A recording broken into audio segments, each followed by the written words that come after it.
And I think we are live. We're flipping live. And I'm so pumped.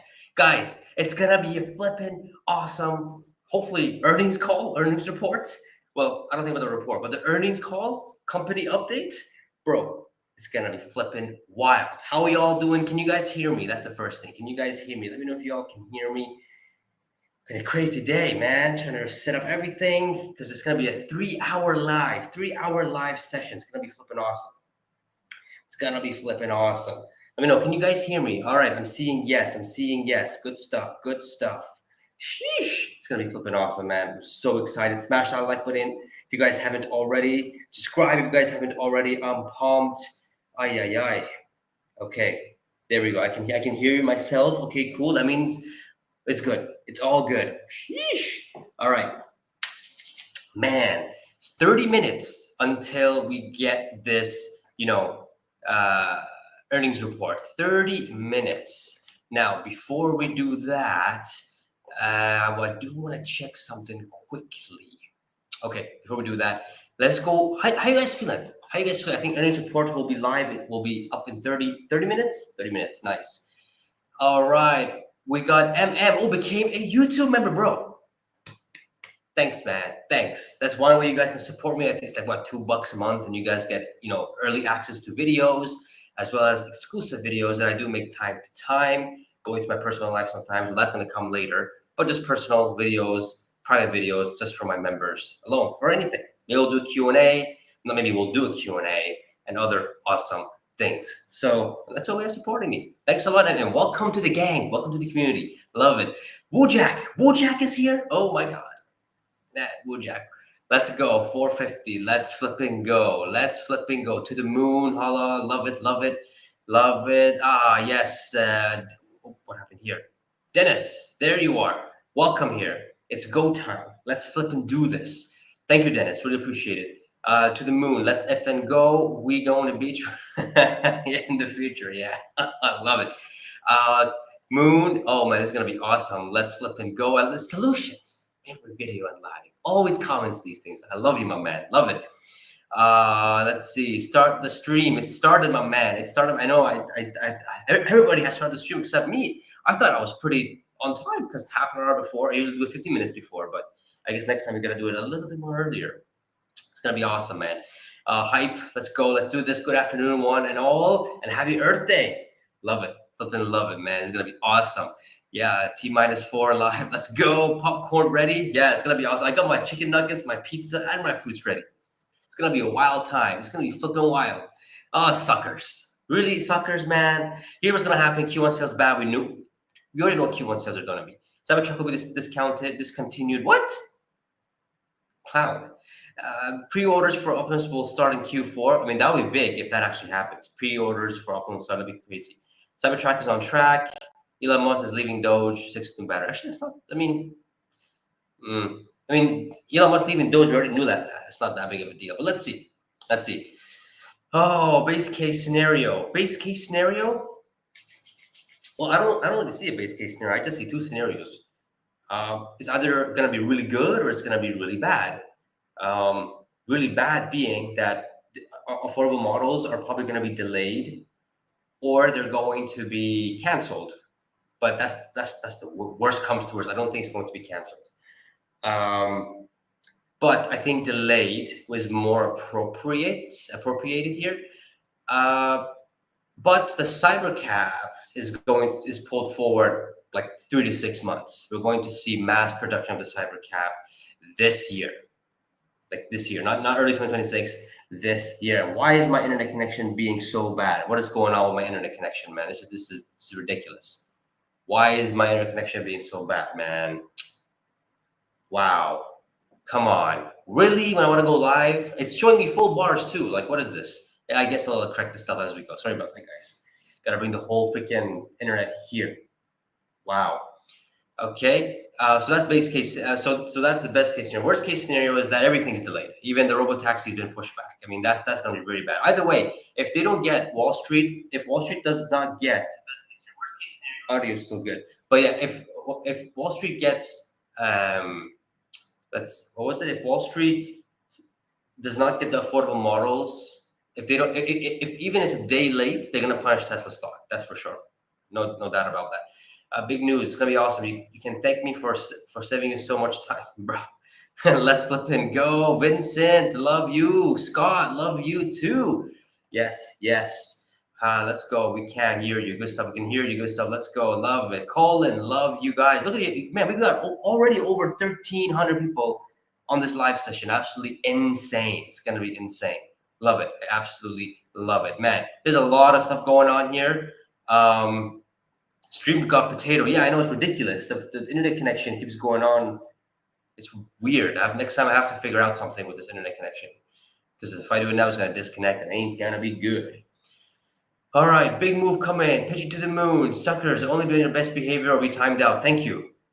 Yes, suckers, be on your good behavior. Come on, man. Pejjy, let's go, Santonio. It's gonna be awesome. You forgot the salute. I love it. Stock price and closing. Yeah, we'll take a look at that right now. See what's going on with the stock price and all that. So let's take a look at that. Oh wow, 1,400 people now in the stream. It's gonna be awesome. Last time we had 10,000. Can we get the same or can we beat it? That's gonna be flipping awesome. All right. So first things first, guys. We have time until earnings report come out, so there's no rush. However, though, what I do want to note is this, 38 cents right here. That's what we have to beat, right? That's what we have to beat. Now I will pull it up to share the screen with you guys. I wish I had two screens. Life would have been much easier when I'm doing these live streams. So first off, the stock is up like 5%. Whatever reason, I mean, look at that. After hours, it goes ballistic sometimes. Yeah, I'll actually open up Yahoo Finance here because it's much better. But what time is earnings coming out? Yeah, earnings should be coming out at 4:30. But I would not be. I mean, I don't trust this. I don't trust it. I don't trust this at all. We know what's happening. We know what's coming. It's gonna be a miss, and probably gonna go down, right? But the earnings report is gonna be big, right? So this is what the whole analyst team is talking about, right? We're talking to do a quick refresh here. They're talking about analyst is projecting 38 cents. That's what we gotta beat. I'm saying 37 cents.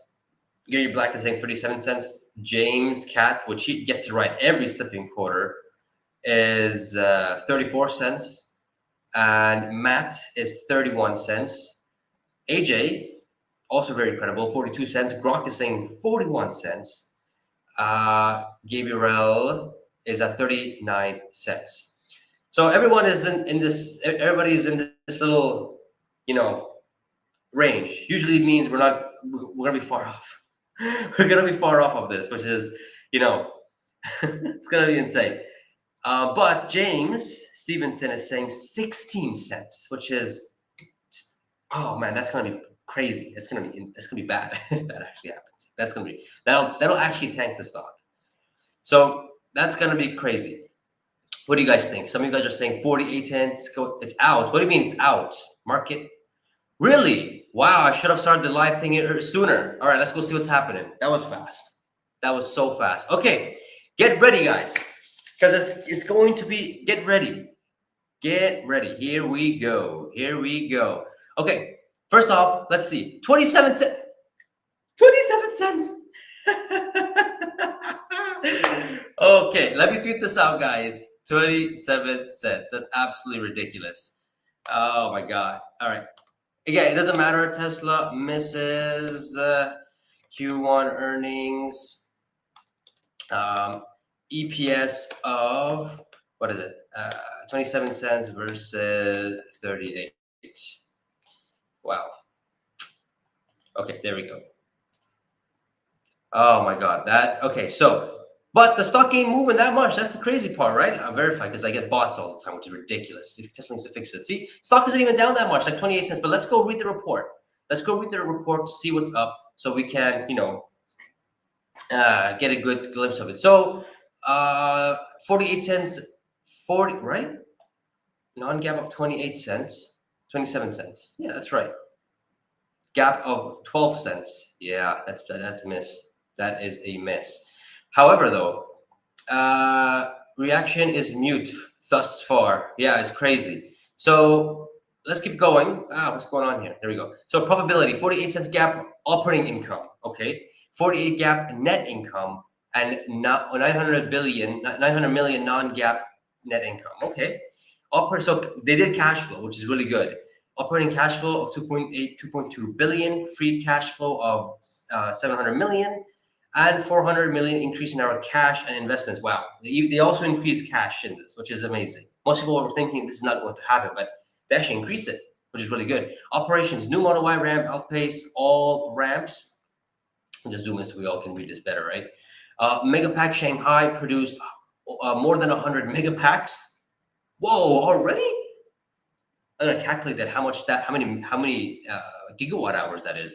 Model 3, Model Y, and Cybertruck now drive autonomously from production line outbound lots in Fremont, Texas. Flipping amazing. Let's go to the summary here. In Q1, we accomplished an industry first. Simultaneously changing overproduction lines across all factories for the world's best-selling vehicle, the Model Y. The Tesla team successfully ramped our production lines across 4 factories while managing supply chains across 3 continents without any major disruptions, demonstrating the advancement of our operational and supply chain management capabilities, which is a pretty big deal.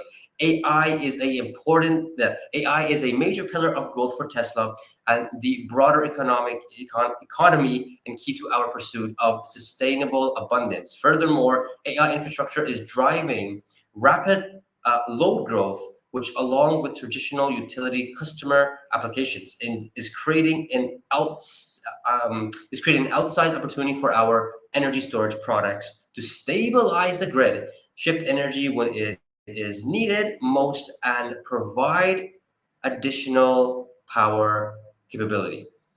With the current tariff landscape, while the current tariff landscape will have a relatively large impact on our energy business, compared to automotive, we are taking actions to stabilize the business in the medium to long term and focus on maintaining its health. So they're saying tariffs gonna impact their energy and as well as their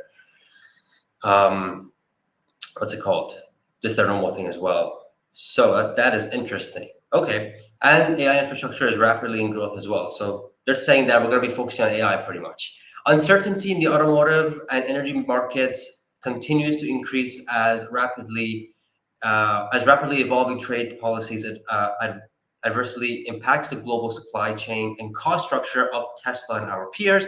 This dynamic, along with changing political sentiment, could have meaningful impact on the demand of our products in the near term, aka tariffs not good for us. We remain committed to expanding our business model to include delivering autonomous robots across multiple form factors and use cases powered by our real-world AI expertise to our customers and for us and our factories as we navigate these headwinds. In face of near-term profitability hurdles, the low-cost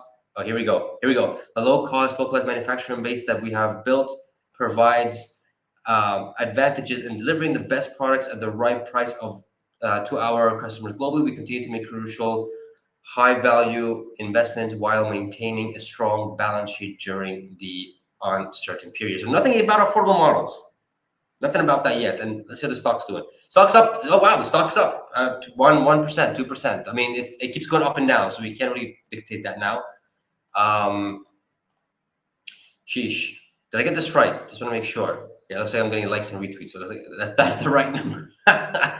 Okay, let's go see what's going on with the report. I want to see what the numbers are because I'm a numbers guy, right? So let's see. Total automotive revenue, okay, 13, excuse me, about 14 billion. Energy storage of 2.7 billion, okay. Services of 2.6, so that took a hit as well. Total revenues of 19.3. I had 19.9 or 19.8 or 7, somewhere around there, billion. So okay, I'm not too surprised about this. Gross margins of 16.3%. I think I hit that around the nail. I think I got 16.3% as well. Operating expense of 2.7. Ooh, so that's a lot. Income from operations of 399. Okay, 2.1% operating margin. Jeez, guys, 2.1% operating margins. That's low. That is crazy low. My God. Okay. Adjusted of 2.8 billion and the EBITDA margin of 14.6 billion. Net income of 409 million and non-GAAP of 934 billion. Not even a billion, which is crazy. Net cash provided by operating activities 2156. Well, they didn't invest much this quarter, about 1.4 billion in capital expenditures. Free of cash flow of 664 million. So I mean, they still are cash flowing. Now they have what, almost 37 billion in their cash. I mean, Q2 is going to be much better than this. We all know that, but that's insane. So let's look at the revenue, guys. Let's read the revenue. Let's leave the summary outlook. Revenue. Total revenue decreased 9% year over year to 19.3 billion. Revenue was impacted by the following items. Negative, a decline in vehicle deliveries, in part due to Model Y update across all 4 factories. We knew this. Negative, reduced vehicle average selling price due to mix and sales incentives. Negative FX impact of 300 million. Growth in energy and generation storage, that's a plus or a positive, and another plus or positive is higher regulatory credits. How much was credits? Yeah, that's right. They've cut that out. We have to check the other report. Profitability. Let's read this. The profitability. Our operating income increased. Sorry, our operating income decreased by 66% year over year to 400 million, resulting in a 2.1% operating margin. Year over year, operating income was primarily impacted by the following items. Minus, reduced vehicle average selling price. Okay, I call this as well. Minus, decline in vehicle sales. We saw that. Or a negative, increase in operating expenses driven by AI and other R&D projects, partly offset by decrease in SG and selling. What was it? SG and administration. I have to check that, but I know what this is. Okay, a decrease, not an increase. Interesting. Okay, positive growth in energy generation and storage gross profits. Yep, we'll see that in the operating statement as well. Lower cost per vehicle, lower COGS again, including lower raw materials cost, partially offset by lower fixed absorption, primarily from Model Y production decrease year over year. Higher regulatory credit revenue. We saw that quarter and cash equivalents and investments was 37 billion. In sequential increase of 400 million was primarily the result of positive free cash flow of 700 million. Interesting. Okay, so far nothing to do with the affordable models, not yet. So let's keep going. Okay, we know this. I mean, storage deployment of 10.4. Global vehicles, yep, 22, which is less than last Q1. Okay. Locations have increased. Tesla location has increased from 1359 to 1390. Fleet has decreased. The fleet has actually decreased. Interesting. Supercharger stations has increased, of course. That's going to continue increasing. Wow. Whoa. So we're now in the 7,000s. Insane, guys. Absolutely insane. Supercharger connectors, we are at 67. Of course, that's going to increase as well. Automotive. Let's see what they're talking about automotive here. As guided, switchover of production lines of the new Model Y resulted in several weeks of lost production. Yep. During the switchover, we also prepare our factories for the launch of new models later this year. Okay. So new models are still coming later this year, but not first half of 2025. Interesting. What do we have here in the model here? We have Model Y, Berlin, okay. We have Cybertruck, Cybercab, construction, Tesla Semi construction, but I don't see new affordable models here. Okay. Interesting. New models. Okay. We'll get more information about this as we keep going further. So given economic uncertainty, resulting from changing trade policy, more available options. There we go. There you go. It's delayed. It's delayed. Given economic uncertainty resulting from changing trade policies, more affordable options are as critical as ever. So he's saying that we do need new models because we need more affordable cars, products, but because of trade wars, we may be delayed. Let's see. We'll get the more picture as we're going further. Henry, thanks a lot, man. Shout out to you, my man. Thank you. Love it when you join spaces. 69 likes. Come on, guys. Get 100 likes. What is it? 69 likes? Come on, man. I mean, I love 69, but come on. 69. Come on, let's get 100 at least, man. Come on, let's go. Okay, so we have US and California, Nevada, and Texas. Let's see. In April, Gigafactory Texas produced its 400,000th vehicle, and the team launched the long-range Cybertruck with 262 miles of range, starting under 63,000 after incentives. Gigafactory Nevada achieved record battery pack production. Model 3 and Model Y deliveries in the US are now made with 100% US-built battery packs. We continued progress on the installation of lines for the Tesla Semi in Nevada and the Cybercab in Texas. Both remain on track. We continue progress and we continue progress on the installation of lines for Tesla Semi in Nevada and the Cybercab in Texas. Both remain on track for volume production for next year. So, okay. So, Cybercab is still next year. Okay. Let's keep going forward. We achieved Shanghai. We achieved record orders for a single day in Asian Pacific region with when we launched the new Model Y. Of course, they would. This is significant given the region is the most competitive EV market and is also a validation of our cost structure and competitive positioning.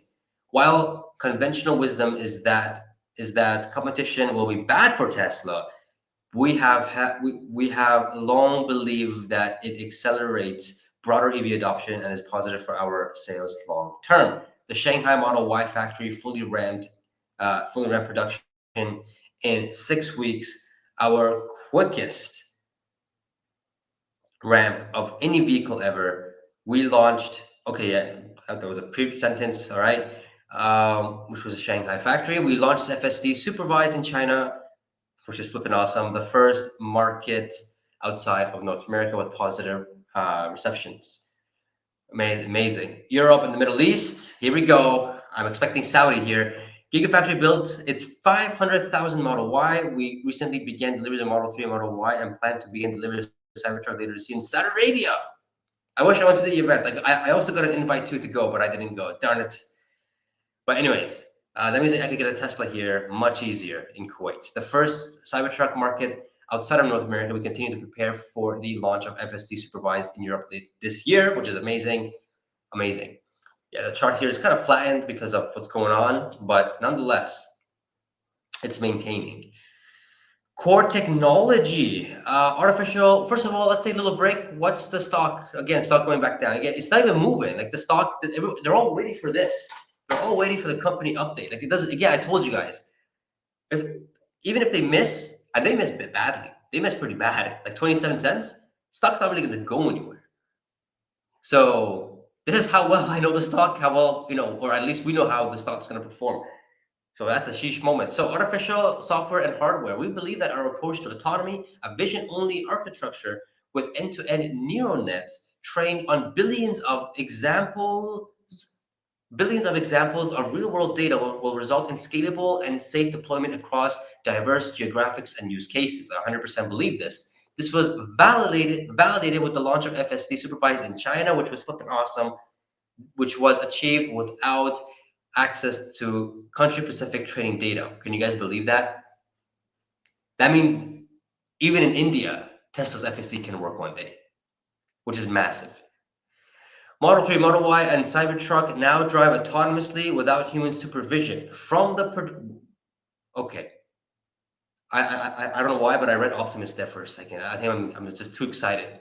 From the production line to the outbound logistics lot at our US factories, we remain on track for pilot launch of Robotaxi in Austin by June and builds and builds of Optimus on our Fremont plot production line. Whoa, guys, and builds of Optimus on our factory pilot production 2025, with wider deployment of bots doing useful work across the factory. Okay, that's pretty big.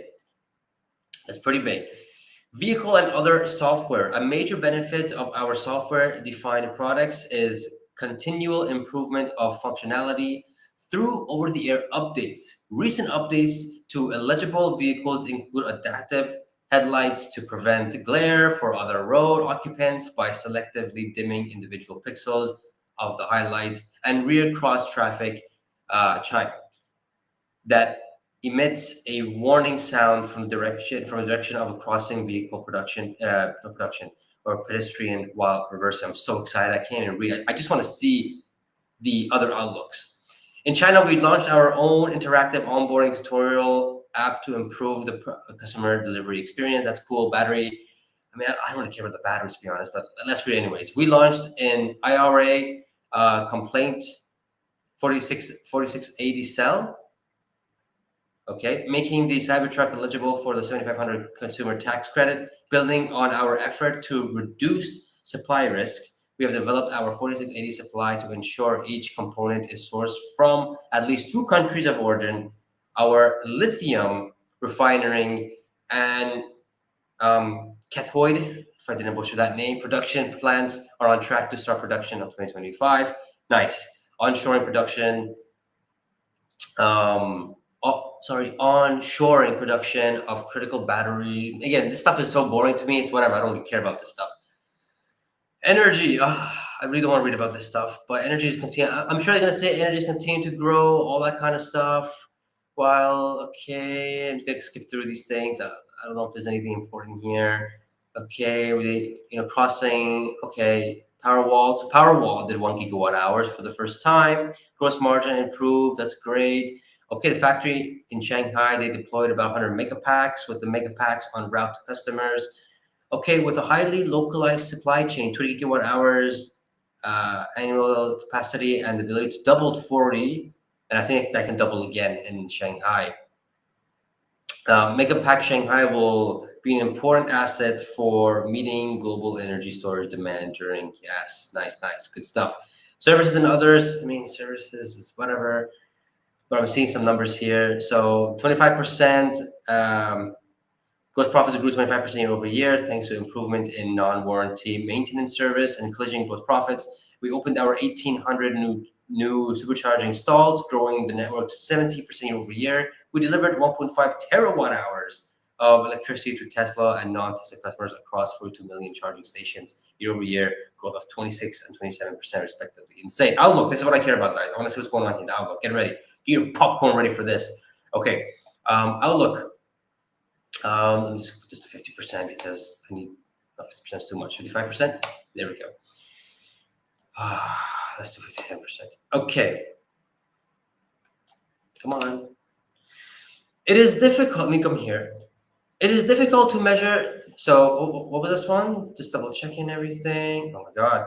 Sometimes this volume. So it is difficult to measure the impacts of shifting global trade policy on the automotive and energy supply chains, our cost structure and demand for durable goods and related services.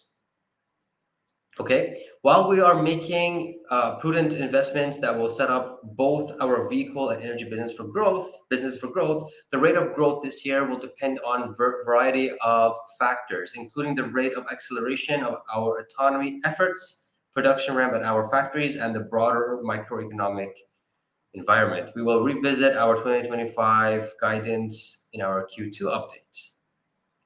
Interesting. Okay, so that was the volume cash. We have sufficient liquidity to fund our product roadmap, long-term capacity expansion plans, and other expenses. Furthermore, we will manage the business such that we maintain a strong balance sheet during the uncertain period, which really has been for the past 4 years. The uncertain period part. Profit. While we continue to execute on innovations to reduce the cost of manufacturing and operations. Over time, we expect our hardware-related profits to be accompanied by acceleration of AI, software, and fleet-based profits. Robotaxi and FSD. That's it. Profits. No, we read that. Product. Get ready, guys. Products. Here we go. Plans for new vehicles, including more affordable models, remain on track to start the production in the first half of 2020. Oh, so there is no delay of the new models, which I think at that point, in this point, it's just 3 and Y stripped down, because we're not seeing anything interesting. We're not seeing, the giga, what's it called? The castings, or maybe they're hiding it very well. I don't know. Very interesting. Very interesting. They're still on track. Okay, these vehicles will utilize aspects of the next generation platform as well as aspects of our current platforms, and will be produced on the same manufacturing lines as our current vehicle lineup, which is why I believe it's 3 and Y, but just stripped down. Maybe different headlights and stuff just to call it a different name, but it's literally two cars, both the same vehicles, but just stripped down. Right? This approach will result in achieving less cost reduction than previously expected, but enables us to prudently grow our vehicle volumes in a more capex efficient manner during uncertain times.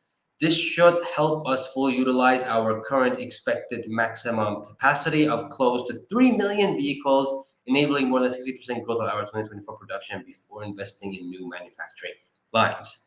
Interesting. Our purpose-built robotaxi product, Cybercab, will continue to pursue a revolutionary on-box manufacturing strategy and is scheduled for volume production starting in 2026. Is it though? Is it not being pulled forward?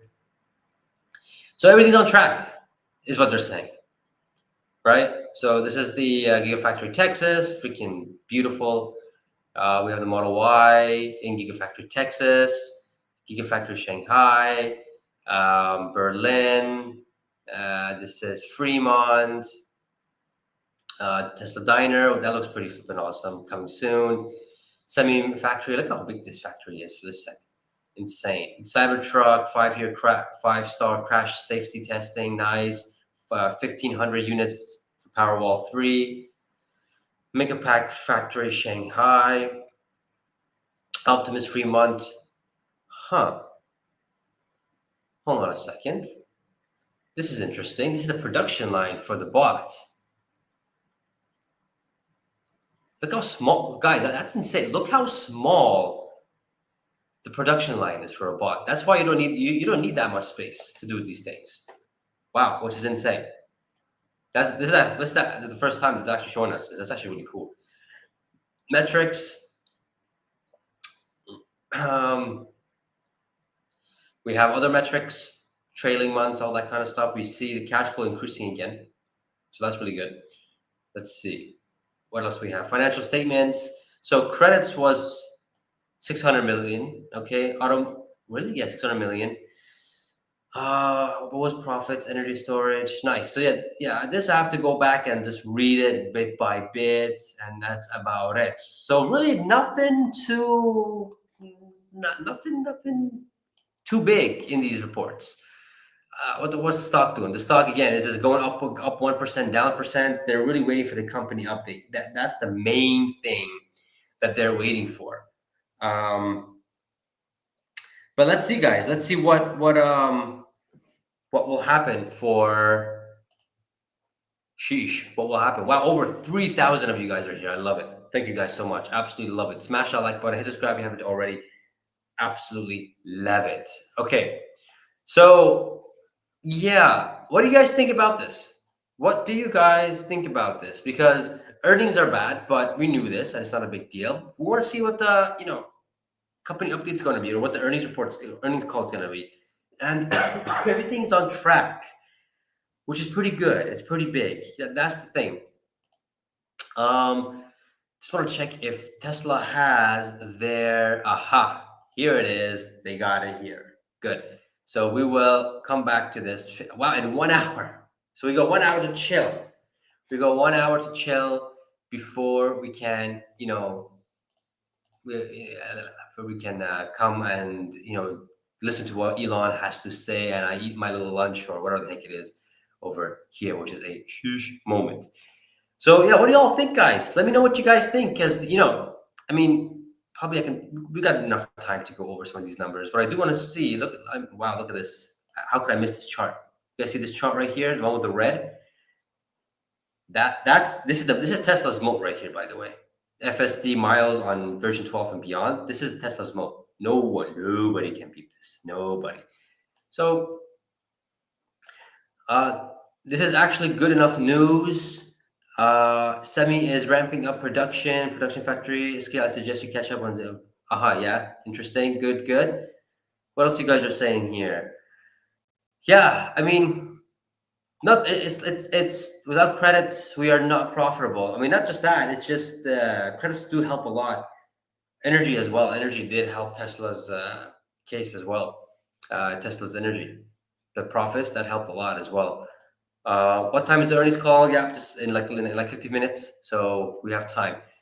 What I want to check out, guys, because we have a lot of time. Let's see what the average selling price.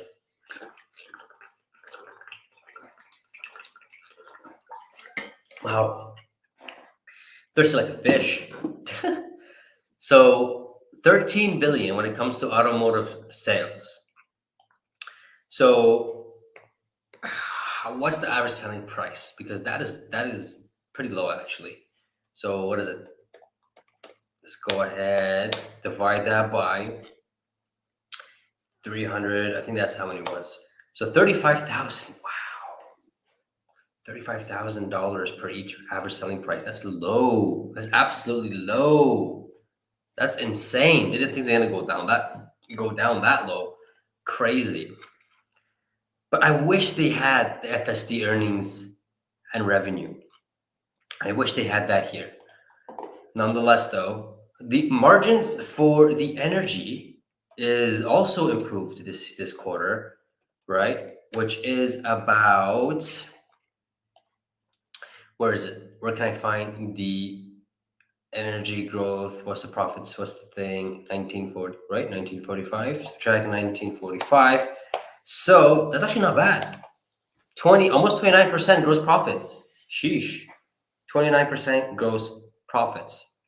So that's good. That the profits are good. I thought we're gonna get 3 billion with a lower gross profits. That means it'll be around 800 millions, but that's not bad either. Other than that, guys, I mean, selling general and administrative. That's what it was. Yes. Oh, okay.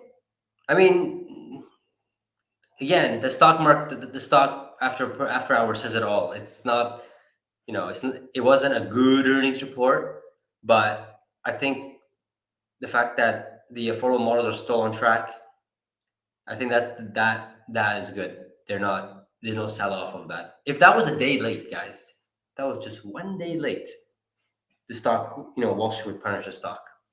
Absolutely. Yesterday was a great day to buy. I was so happy I bought some shares yesterday. But right now, all eyes are on earnings report, earnings call, which is about in 50 minutes. So let's come back to you guys. Let's see what you guys got to say. So, what are the new cars being tested? Where are the new cars being tested? Europe or China? New cars being tested? You mean the affordable models? Well, there's no news about that. What they are saying is they're on track still for later this year. So let's see.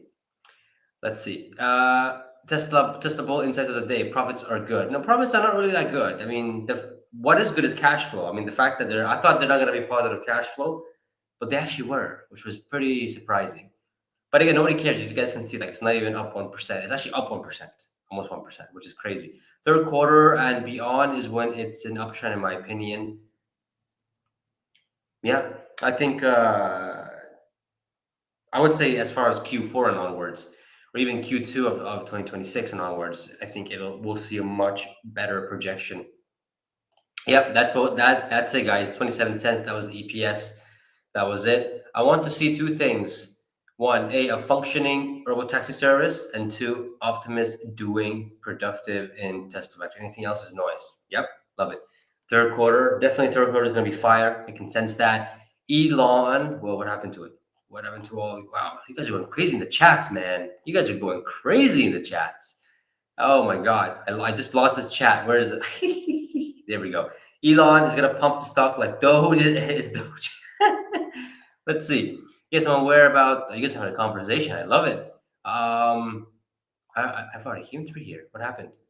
Vincent, they are making rapid progress. The demand is huge. Yeah, for Model Y in Dubai, there's massive orders for it for the Model Y.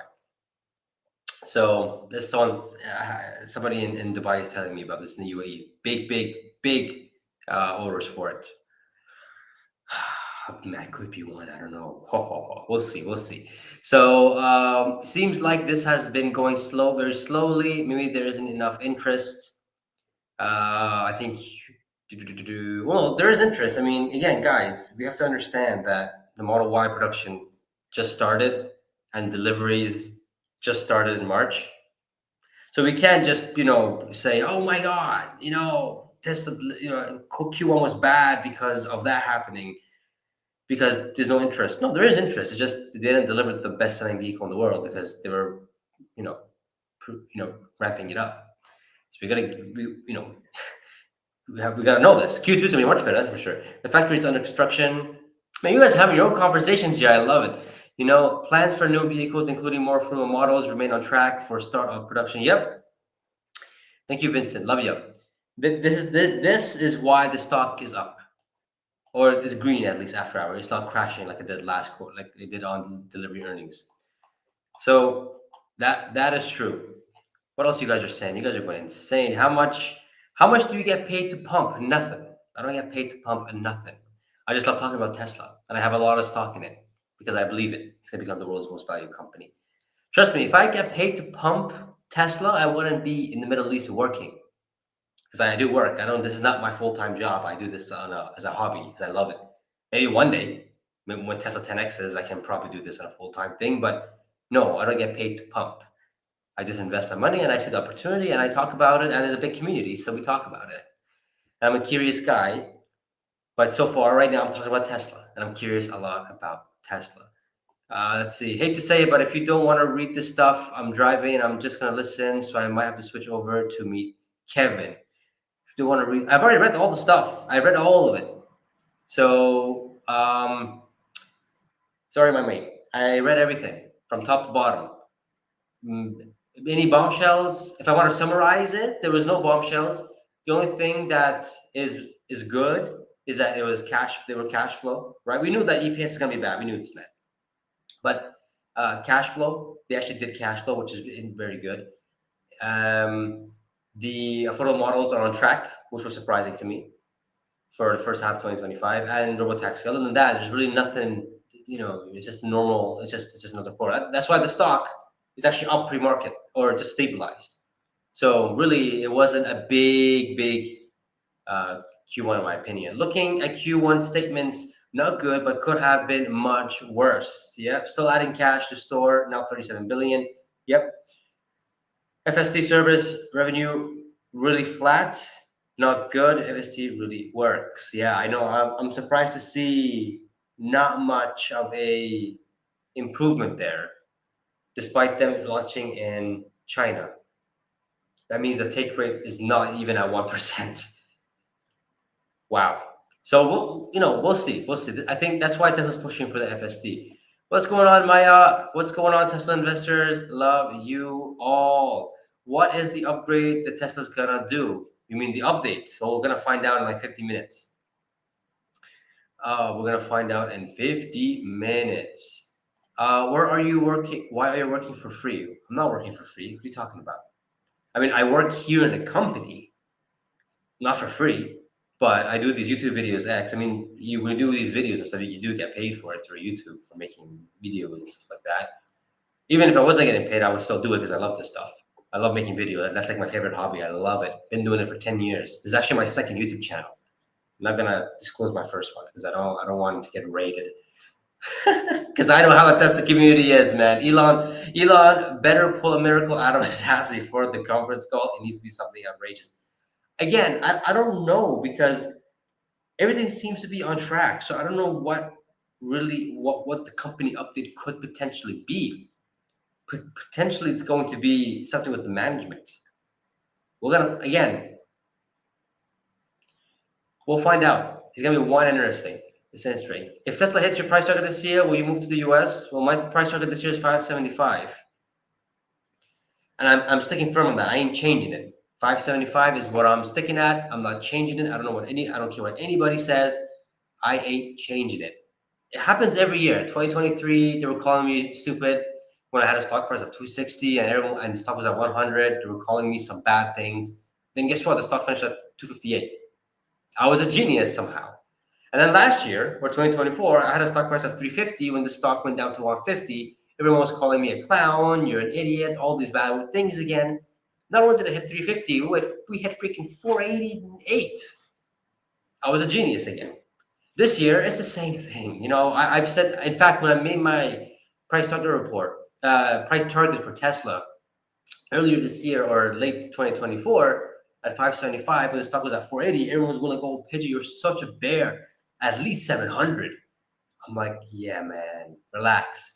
And now when it's down to these levels, 575, man, more than a double from here? No, you're a clown. It's never going to happen. It's wishful thinking. I've been through this many times. I have thick skin, guys. And I'm pretty confident that Tesla will finish off this year at 575. Not financial advice, but, you know, based on what I see. Now, of course, my estimate has gone down with vehicles. So maybe 575 will be on the premium end, right? But I'm still sticking to it. I'm not changing it. So, but no, 575, man. I'm not. No, I mean that's moving to the US. I have to come visit. I'm thinking to come to Texas this summer. So I gotta get that organized. You know what I mean? Okay. So what's going on? What's up, guys? Yeah, welcome to the chat. Undisclosed information. His name. Without critics on a million, Tesla lost 200 million. Yeah, pretty much. You don't think Tesla earnings report is a problem? No, we knew it was gonna be bad.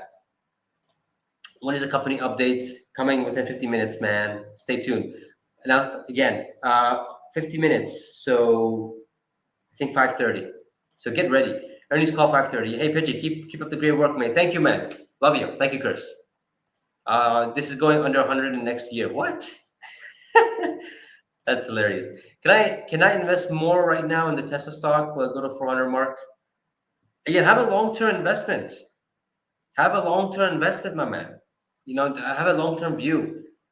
Look at this. I care more about Tesla's Tesla Q1 of 2030 than 2025. I'm a long-term investor. I don't care about these things. Thank you, Dennis, for gifting someone with a membership. Awesome. Thank you. Whoever this person is, welcome to the gang. And guys, if you guys want to support the channel, you guys can first like, that's for sure. Hit subscribe, right, on YouTube, and become a channel member, $2 a month, or if you're on X, it's $3 a month. Because there I do give special content for subscribers there as well.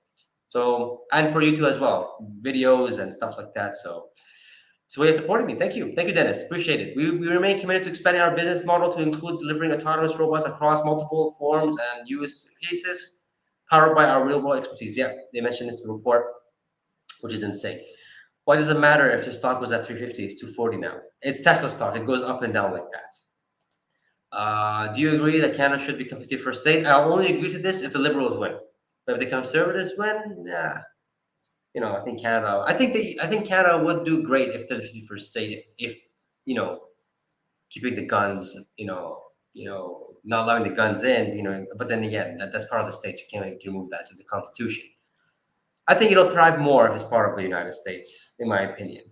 More free market, cheaper things. I think because right now in Canada we only have 5 banks to choose from, and we don't have the and 3 telecom companies. That's it. We don't have the competition that the US does that brings down the price for everybody. It's kind of like a monopoly in Canada. It's kind of like a communist socialist. It sucks, but yeah. Should you buy now? Not financial advice, but hey, man, we're in 2025 and the stock's in 200s. That's all I'm gonna say. How many shares do I have now? Almost 1,200. Literally almost 1,200. Did you see the 2,600 spike right there? 2,600 spike? Where's the 300? Whoa, I don't see a 2,000 spike.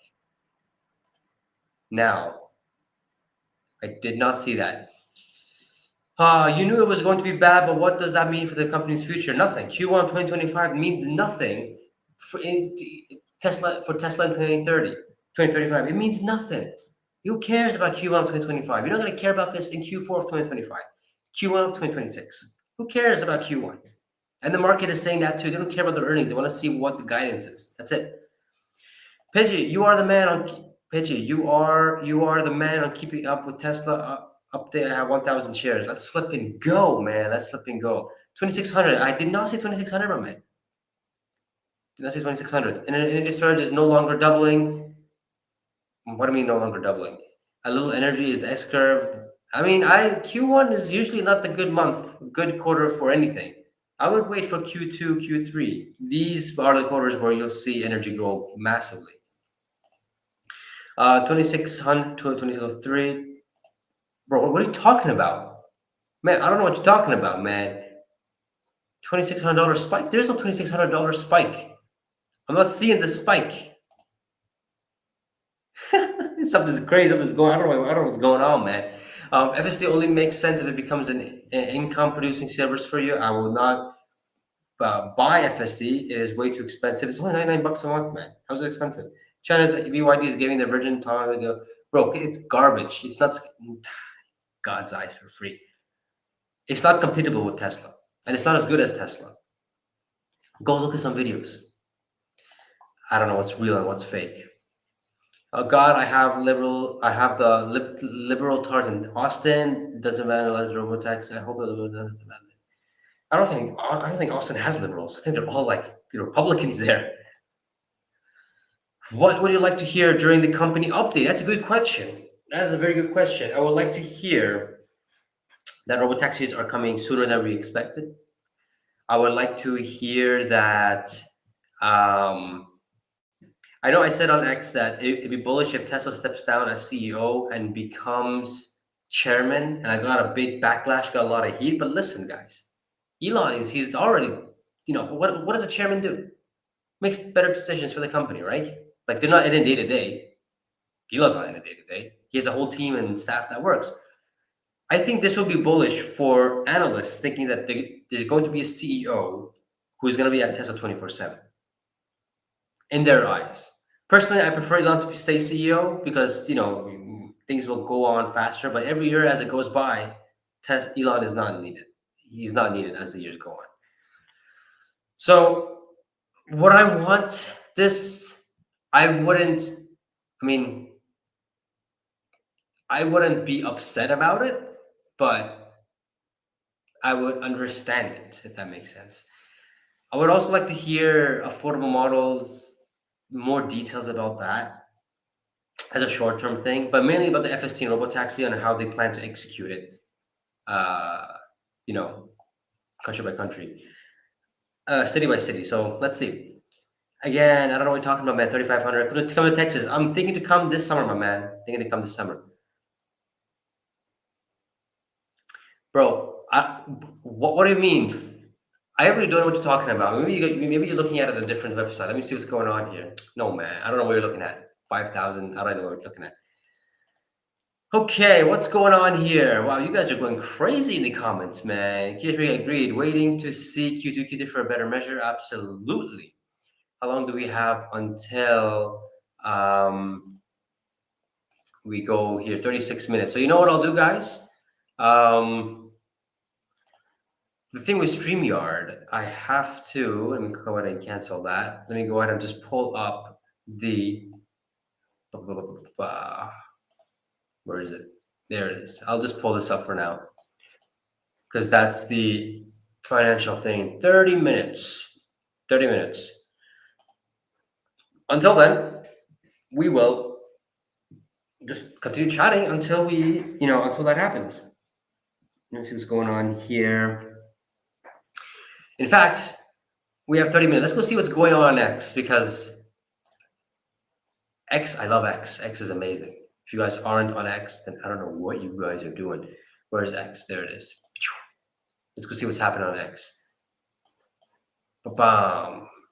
Let's see if there's any big highlights, if there's anything big. Optimus pilot production line. That's the image, right? Oh, Elon posted this. There's an old saying: if a hot girl texts you about crypto, block him. Tesla stock strength, Yashush. Tesla stock strength after hours impressive given the EPS misses. Suppose that, yeah, I agree. Telling you guys, no one cares. I'm telling you guys, nobody cares about Q1 earnings right now. I called this many times. It's about the company report. So that's that. If we include if we exclude James Cat, love this. He says that if we exclude the 300 million in FX change, my 34th day was almost on point. Yeah, these are the things that is hard to do. Gary Black, Q1 results came in well below Wall Street expectations. Yeah, 27 compared to 38 cents. Auto gross profit, auto gross margins ex credits to 12.5% in line with Wall Street estimates. Total revenue of 19.3 billion, well below Wall Street estimates of 21.4 billion. Free of cash of 64 million. Okay. On the positive side, Tesla's plans to launch more affordable vehicles remain on track to start production in first half. And Gary Black, he is the bridge. He's in Wall Street, but for our retail investors, he's the bridge. He's the bridge in it. So he's saying that's a positive. So the whole Wall Street is saying it's a positive as well.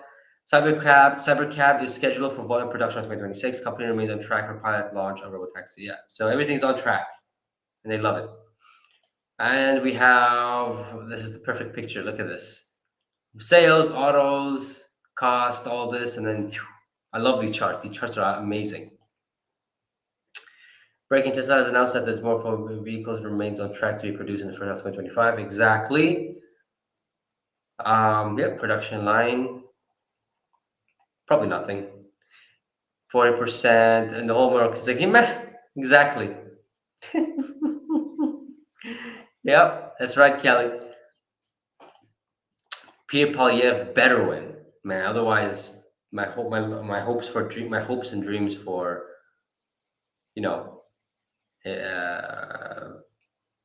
Canada's gone. But yeah, everyone seems to be chilling. There's really nothing going on here. You can see what's Elon saying? Separate audio system for the rear screen. Interesting. Anyways, I mean, again, it's energy margin beat my estimate big time at 28% despite margin nice. Yep, 100%. So again, I mean, there's nothing interesting about the Q1 earnings other than everything's on track. So what is this, what is this company update? We're gonna find out. I think it's more has to do with,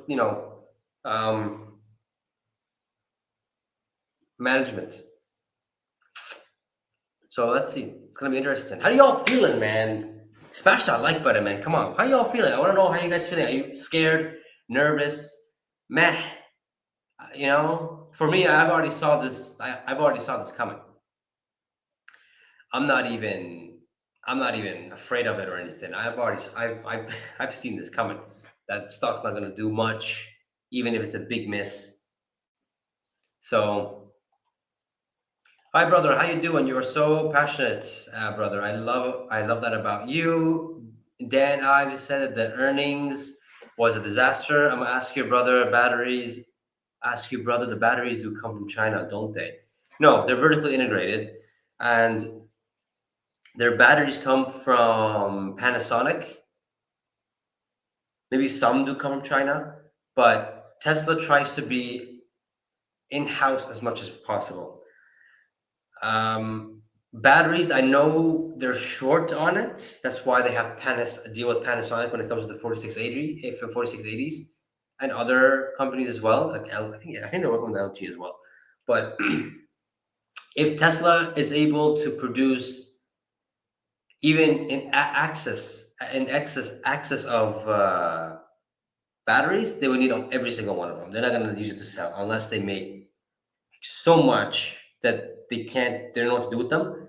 They'll probably sell it out, they'll sell it out, but I doubt it. I don't think that's going to happen. Of course, that knife is going to say, that knife, he's a flip-flop, he's a fish. He comes out and says, Tesla's future is finished, BYD is better. Then he comes out and says, the future of Tesla is better than everybody else. I don't know. What he pulled off a couple of weeks ago, not cool, man, not cool. Do you think I could go bankrupt? The company on the data will survive, but you could be wiped out. You're solving the trading journey. Now, if you're trading, that's a whole different story than investing. I'm in it until 2030, at least, right? And all I know is that Tesla's earnings, revenues, EPS, cash flow, free of cash flow, and stock price is gonna be a whole lot more than today. That's put it in short, simple format. I believe this.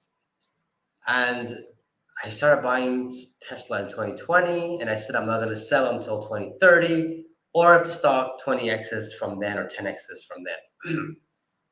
So again, if the stock 10x's again from now, I'll think about selling.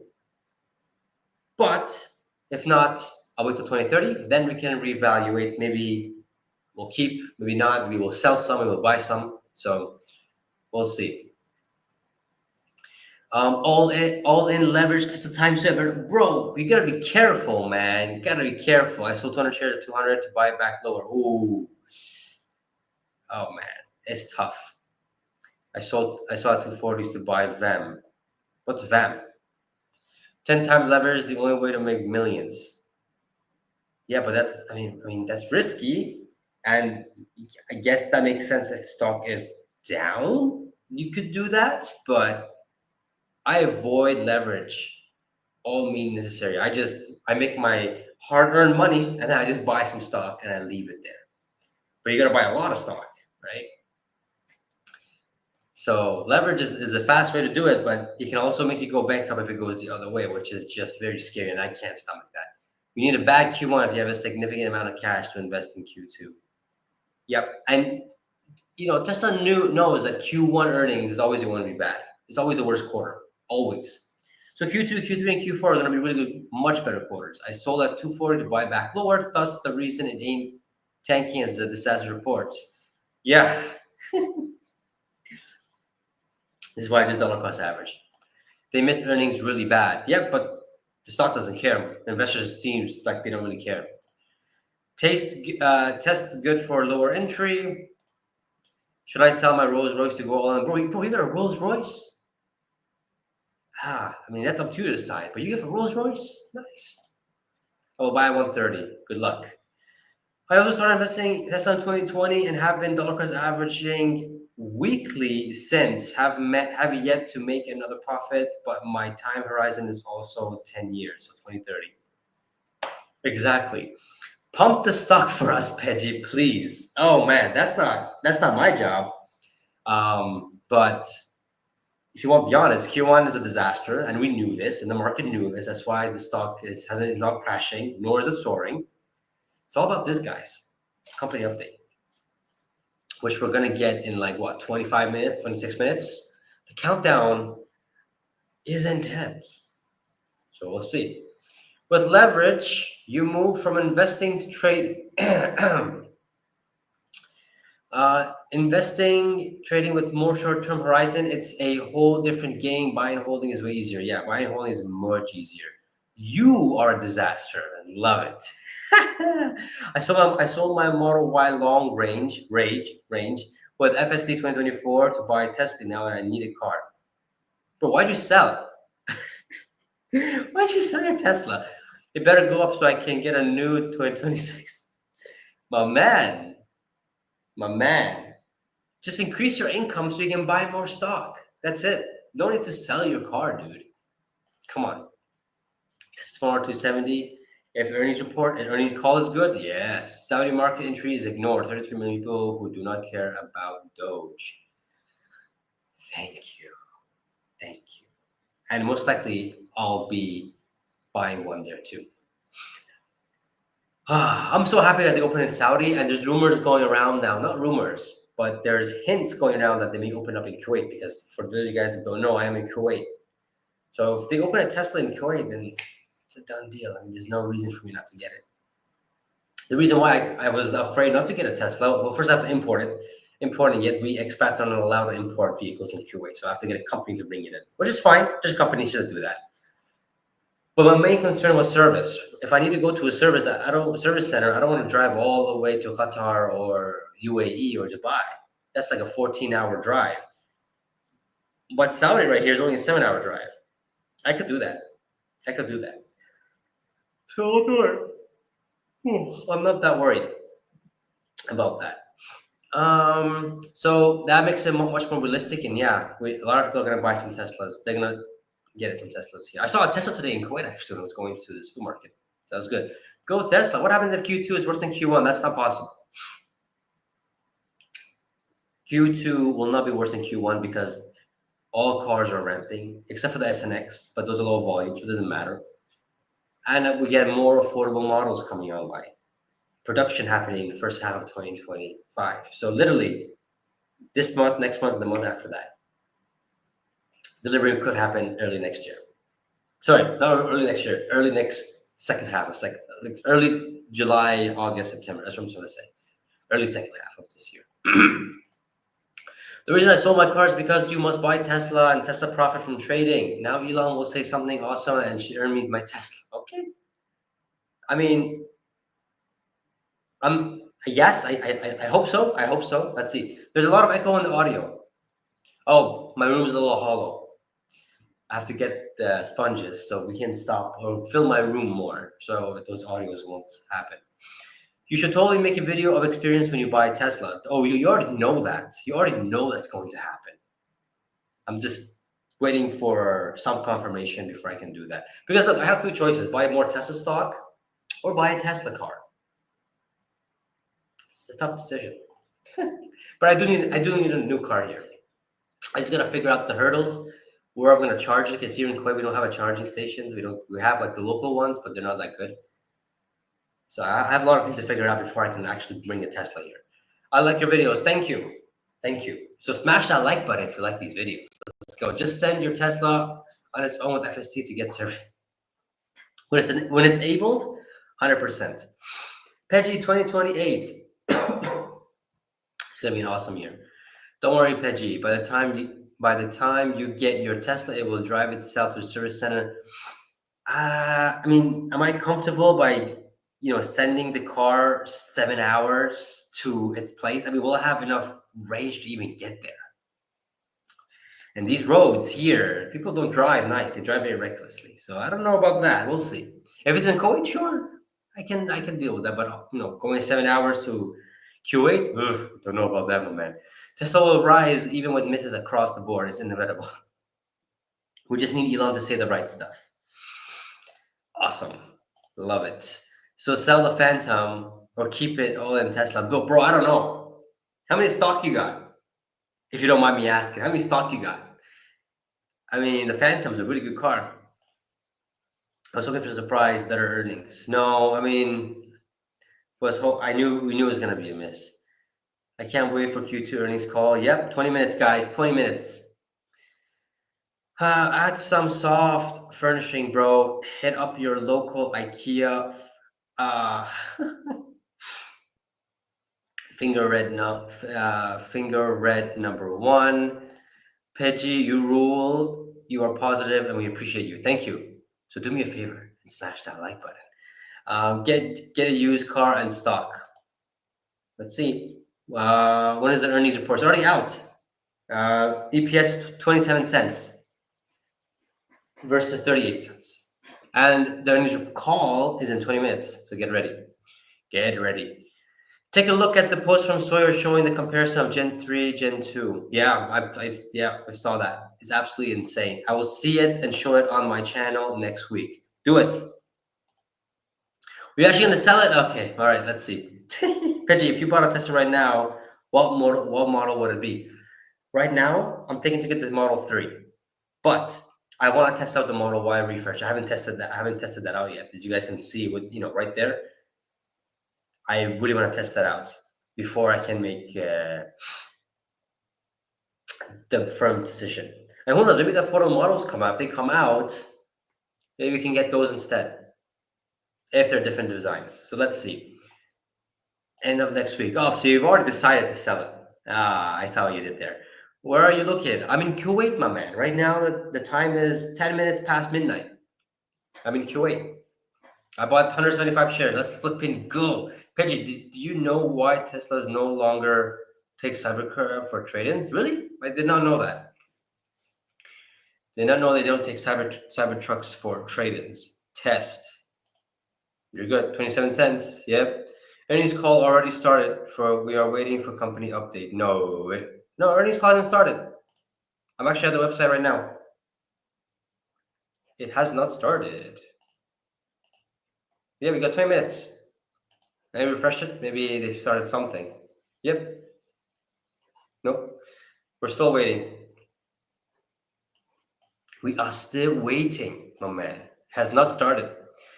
The time right there. You guys can see. Model Y refresh is seen in person already. Lucky you, man. I haven't seen it yet. Ah, I'll see it in summer for sure when I come back to Toronto.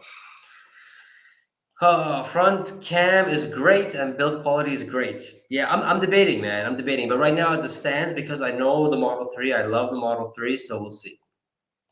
1269 Tesla, I'm trying to keep up with you, Pejjy. Oh my God, you have more shares than I do. So what's made a prediction of 2600? What is the time frame? It was before it was before the stock split. No, so she made this 2600 stock price prediction last year for the year of 2029. So yeah, Kuwait. Yes, I am in Kuwait right now. Okay. On a positive note, Q1 free cash flow. Yep, 664 million actual versus estimated. Cash flow was better than expected, and I was surprised to see they were actually are cash flow in Q1. It indicates to me that Tesla's a very strong company. It's a very strong company. So that's why it's seeing it you know yeah, seeing it uh, being positive, that shocked me a little bit. Not gonna lie. Then what the heck? Then what the f is Meet Kevin listening to right now? Probably old earnings report. Maybe that's what he's listening to. What is your price prediction for 2025 and end of 2026? End of this year, 575, and I ain't changing it. I'm sticking firm on it. End of 2026, oh man.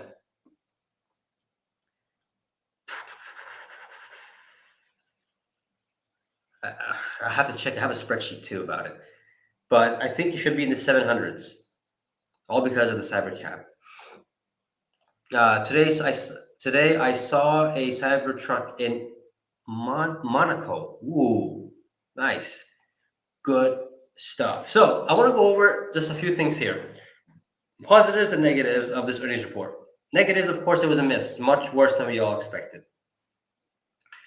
Positives is that they cash flow. Positives, everything's on track. Robotaxis and photo models, they are on track. Energy profits were better than expected, but in my view, it was, in terms of revenue, it was less. So, but 29% up gross profits, you can't really complain about that. Services was less than I expected. Operating cost was much more than I expected, but really, nobody cares about that. Nobody cares. Because everyone knows Q1 earnings is going to be bad. Everyone knew this. And if there's any quarter to do bad on, it's Q1, especially with automotive companies. Oh, Pejjy just called Tesla automotive company. Because 80% of the financial, that's what it is right now. But this will diminish every quarter and every year, especially when robotaxis come online. What's going on here? Did you say Kuwait? Yes, Kuwait. I am in Kuwait. White t-shirt and sharp Infest earnings. I don't know what that is. You can ask Grok about 2025 Q1 earnings and how it will affect the stock price. No, that's a good idea. Let's do that. Let's actually do that. Hold on. Let me go ahead.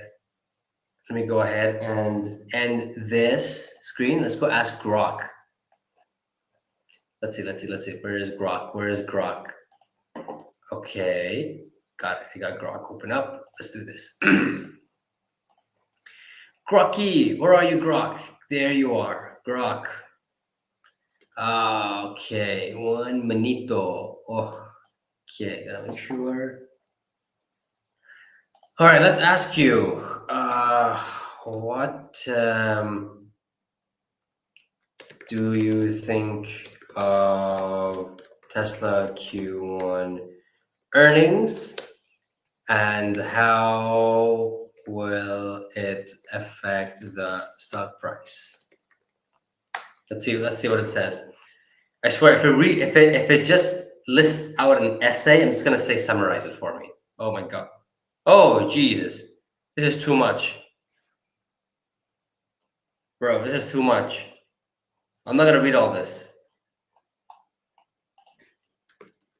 Summarize it, please. Perfect. There we go.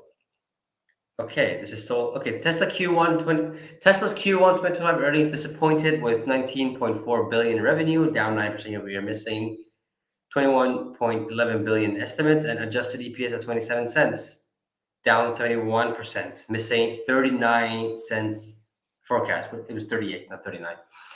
Nonetheless, vehicle deliveries fell 13% to 336,681, below expectations due to the Model Y retooling and market challenges.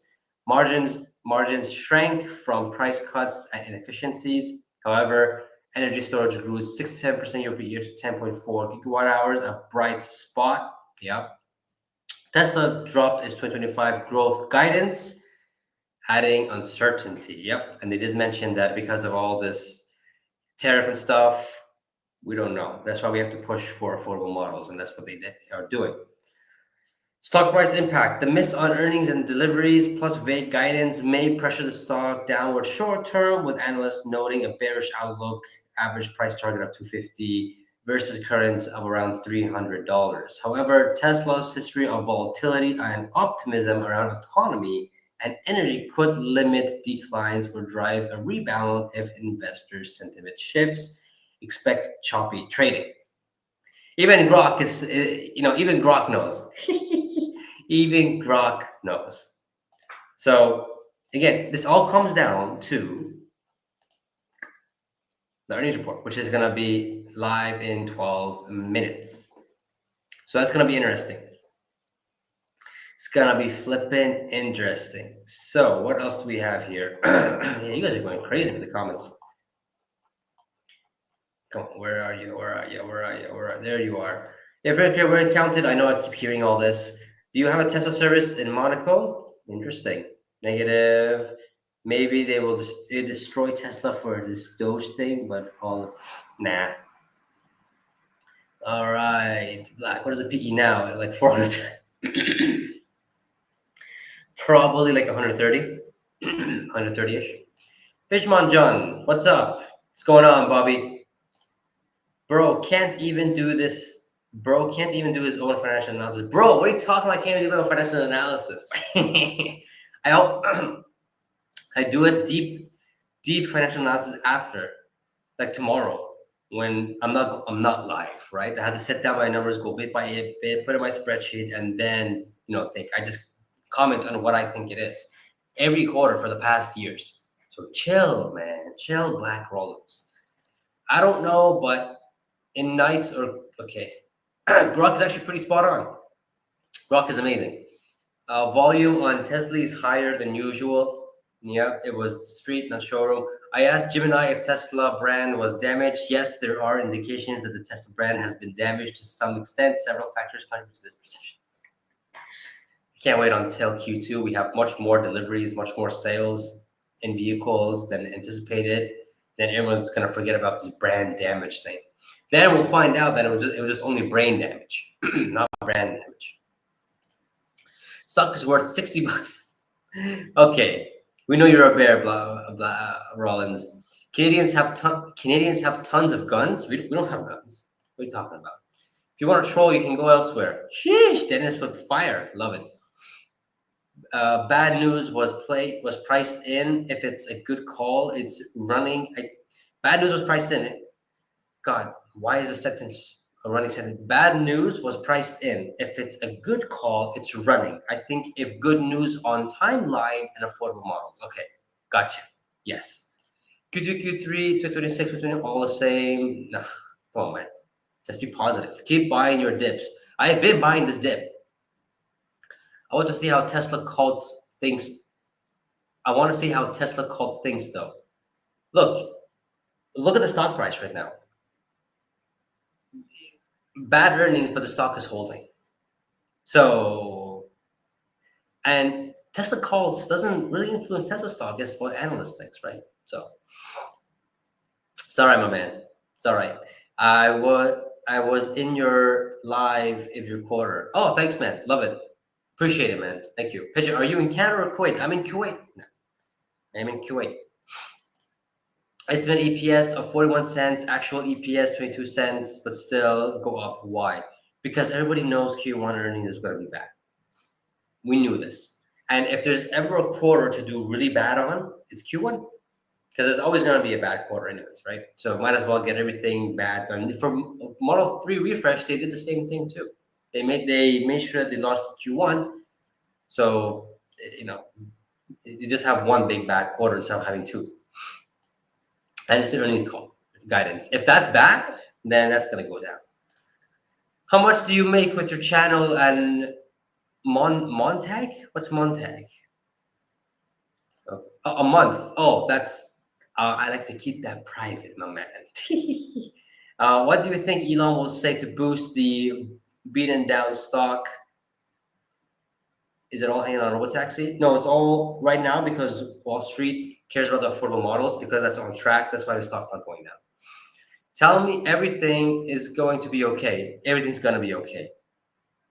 I'm here with 1,200 shares of Tesla stock, and I just want to buy more. I just want to buy more stock. Simple as that. Tesla is very cyclical. Most people sell before Q1 and buy Q3. Yep. Until the robotaxis come and the EPS grows on a very good, consistent uptrend every year, every quarter, it's going to continue trading like this. I'm about to swing trade Tesla. Bro, not financial advice, but I'll say this. Swing trading Tesla can make you a lot of money. I'm thinking to open a separate account and just do that. Just put $1,000 in, swing trade it, and see how much I can grow that to. So we'll see. But I'm just afraid of the stupid taxes. That's the only thing that I'm afraid of. But yeah, so if you can swing trade it and you know what you're doing, you can make a lot of money. Tesla and Trump never mixed. It was always doomed. Bro, chill. It's actually mixing pretty well. Awesome, bro. Love it. Love it. Man, 7 more minutes until the earnings call. Pretty excited. What do you guys think is going to happen? Curious to know what you all think. Comment in the chats. I want to know what you guys think. What is this company update? What's happening? I'm very curious to see what it is that, it's going to happen. What do y'all think? Let me know. Let me sip on this water because my throat is running dry.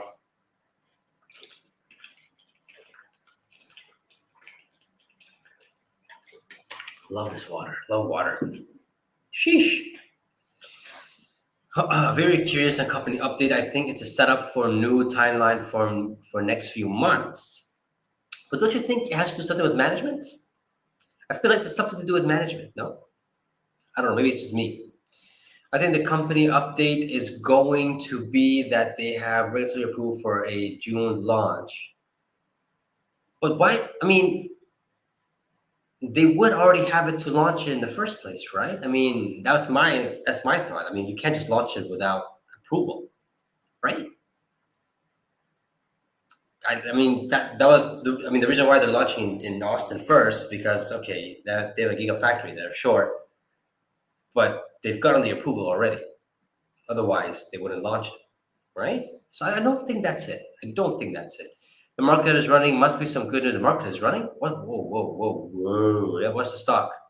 What is the stock? Bro, why is the stock up 3%?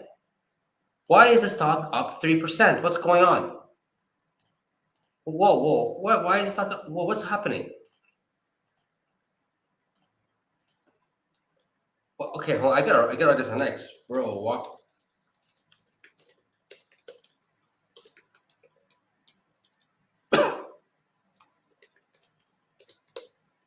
What the heck? Why is Tesla soaring? What's going on?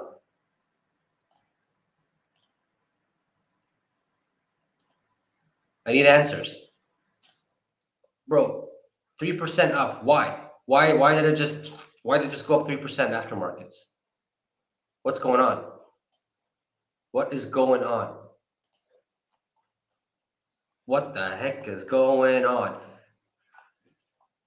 Ah, sometimes StreamYard when it comes to thing. There was just a large AV black buy of Tesla sending the share price higher. Ooh, that's why. Interesting. I think Tesla's going to pull a rabbit out of the hat as usual. Stock runs for about a day or two. Thanks. Let's see. Is CyberCap in June or is it FSD?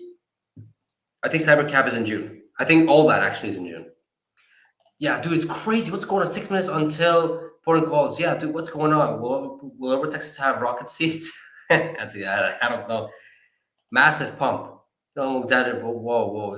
This is insane. Huge tariff news. Trump just announced. What did he say? What did he say? What did he say? Dara, what did he say? What did he say? Trump news. What did he say? Trump says China will be dropped. Sustain. Nice. There we go. Yeah, this thing. Look, those who made a big deal that oh my god, tariff between U.S. and China. Oh my god, it's the end of it. They're gonna come to a deal. The whole point of all these things that tariff that U.S. put that Trump is doing is to come to the table, come sit down, and let's talk about a tariff deal. That's about it. It's not gonna be there forever. The world can't run like that. Come on, man. Everything is running, bro. What that dude? Comments are going crazy. I don't know. That's insane. That is insane. Okay, now it's like just below 2%, 3%. Wow. Okay. President Trump is live in the Oval Office making a statement. Did he say something? So there we go. So that's why. And saying that the stock would go lower. Sorry, tariffs will go lower, not the stock will go lower. Okay. Interesting. So stock is up 3% after markets. Man, yesterday was a good day to buy Tesla stock. Yesterday was a really good day to buy Tesla stock. Man, Trump is really, really moving, handling the stock market. He's telling us when to buy. He's telling us when to be ready. Freaking Trump, man. Never had a president like this. Never had a president like this. That it's crazy. It's crazy. Sheesh. All right, 1 minute, guys. 1 minute and like 40 seconds left until it starts. Of course, it's not going to start right away. It's going to chill for a little bit, relax a little bit, get the little music going on. Then it's going to start. I think 5-10 minutes, and it starts. Then I can eat my, fruits and chicken nuggets and pizza that I got going on here, man. Very excited. I love food. Oh man. Yeah, brain damage versus brand damage. Yeah, that everyone is saying brand damage, but in about a few months' time, they're gonna realize that they had brain damage because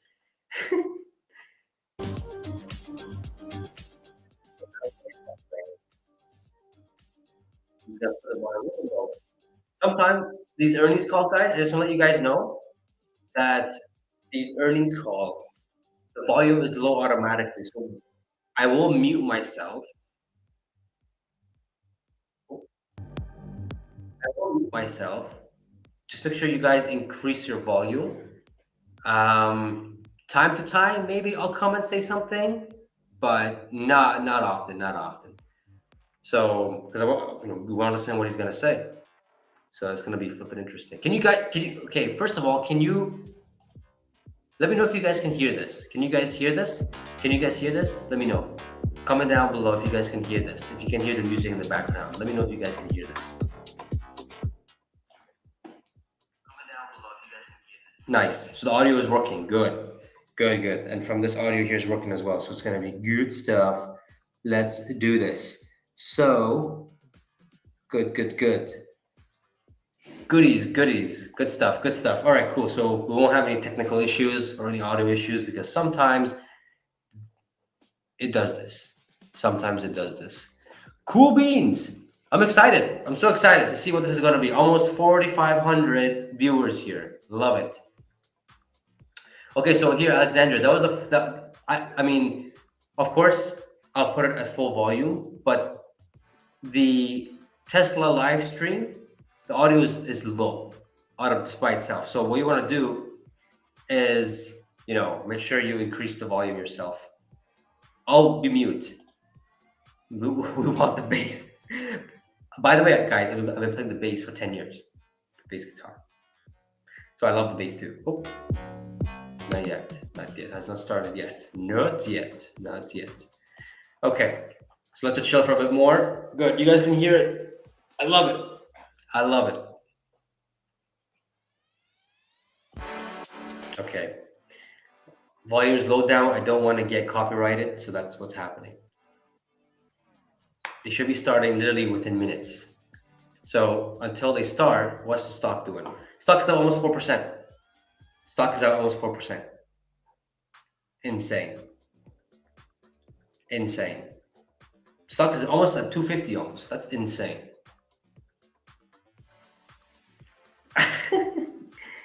Sheesh. That's all I gotta say. All right. This is gonna be an awesome live session. Man, I'm so excited. I don't know why. Earnings report, just when it comes to Tesla, gets me really excited. If there's anything that is going on, and X is streaming there, Trump just completed on everything. Yeah.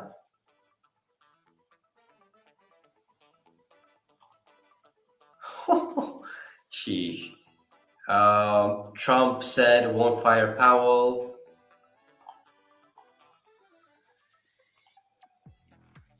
Trump, freaking Trump, handling everything.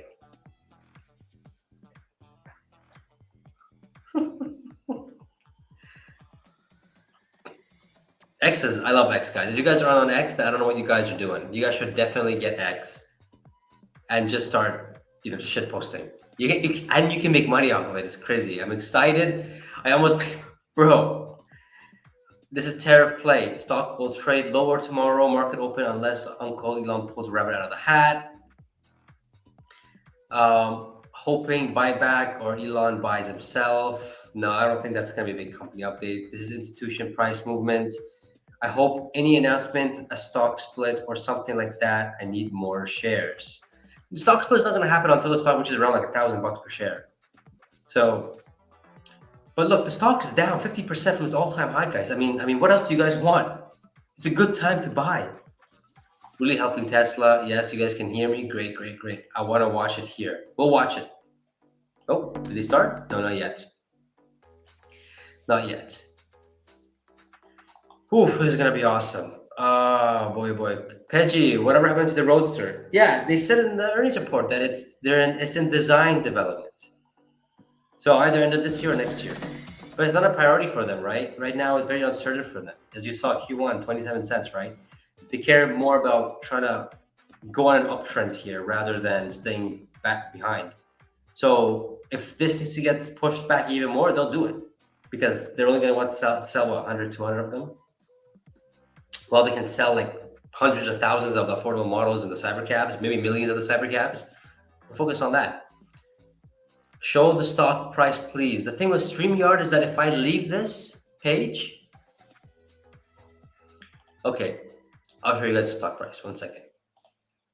Yeah, it's still on thing. Here we go. 4%. Up, stocks up 4%. Look at that. Again, this has to do with Trump. This has to do with Trump.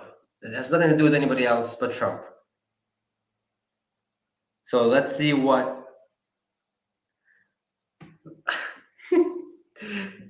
Freaking Trump has a stock market in his palm of his hands, man. It's insane.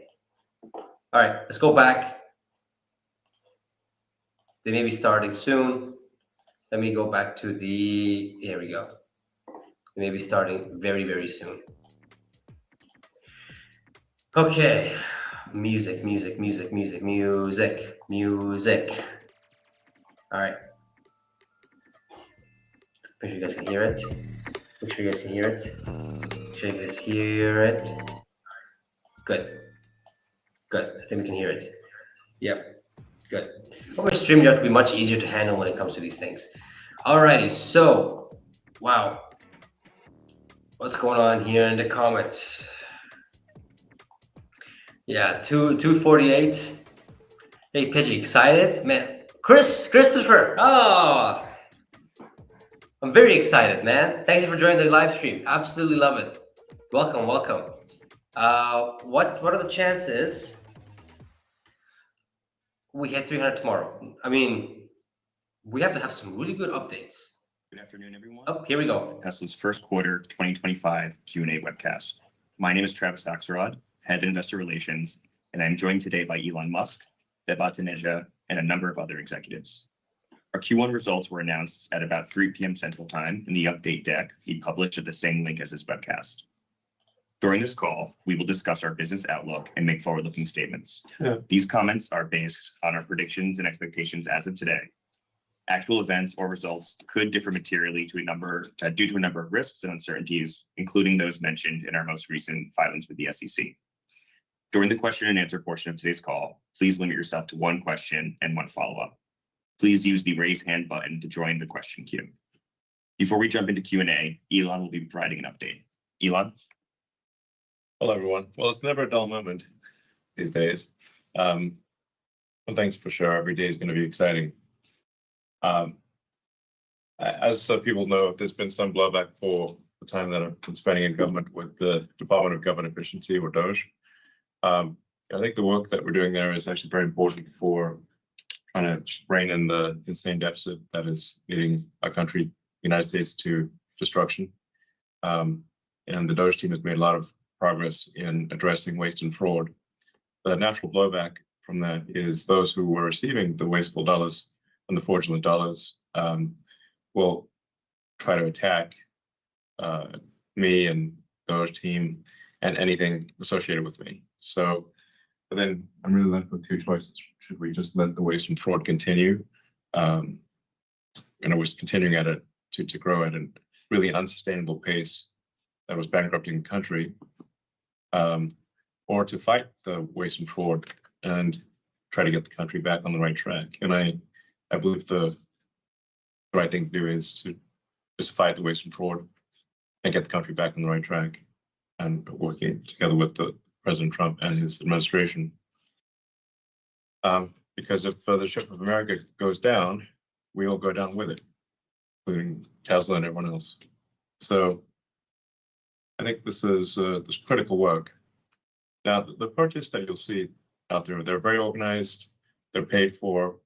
They're obviously not going to admit that the reason that they're protesting is because they're receiving fraudulent money, or that they're the recipients of wasteful largesse.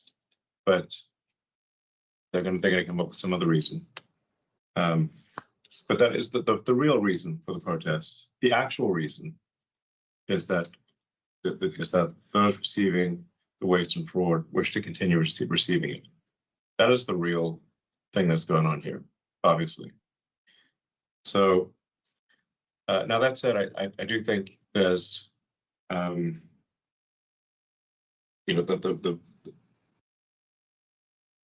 large slug of work necessary to get the DOGE team in place and working in the government to get the financial house in order is mostly done.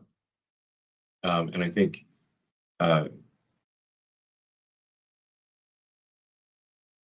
starting probably in next month, May, my time allocation to Doge will drop significantly. I'll have to continue doing it for, I think, probably the remainder of the president's term, just to make sure that the waste and fraud that we stop does not come roaring back, which we'll do if it has the chance. So I think I'll continue to spend, a day or two per week on government matters for as long as the president would like me to do so, and as long as it is useful. But starting next month, I'll be allocating far more of my time to Tesla, and now that the major work of establishing the Department of Government Efficiency is done. So at Tesla, we've gone through many a crisis over the years, and actually been through many near-death experiences. Like we're on the ragged edge of death, at least on maybe a dozen times. It's been so many times.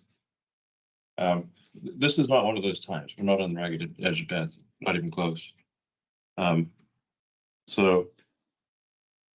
there are some challenges, and I expect that this year will be there'll probably be some unexpected bumps this year. But I remain extremely optimistic about the future of the company. The future of the company is fundamentally based on large-scale autonomous cars and large-scale, in large volume, vast numbers of autonomous humanoid robots. So the value of a company that makes truly useful autonomous humanoid robots and autonomous useful vehicles at scale, at low cost, which is what Tesla's going to do, is staggering. I continue to believe that Tesla, with excellent execution, will be the most valuable company in the world by far. So that's an important if. We must execute well. But if we do execute well, I think Tesla will be the most valuable company in the world by far. It may be as valuable as the next 5 companies combined. So, but there'll be a few bumps along the road before that happens. I said, I think on the last earnings call that, we'll start to see the prosperity of autonomy take effect in a material way around the middle of next year. Well, we still expect to be selling fully autonomous rides in June in Austin, as we've been saying for now several months. So that's continued. But the real question from a financial standpoint is, when does it really become material and affect the bottom line of the company, and start to be a fundamental part of when does it move the financial needle in a significant way? That's probably around the middle of next year, second half of next year. And then once it does start to move the financial needle in a significant way, it will really go exponential from there. So I'd encourage people to look beyond like the,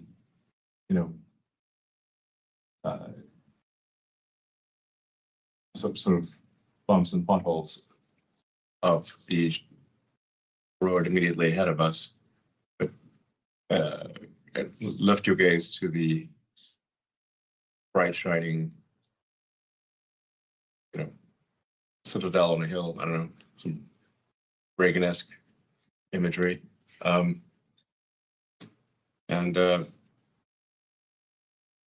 that's where we're headed. and not too distant future, like I said, end of next year type thing. So, let's see. With respect to supply chain risk, something that Tesla has been working on for several years is to localize supply chains. This actually makes sense from a cost standpoint, and from a logistics risk standpoint. Is to have the supply chains be at least located on the continent in which the car is built.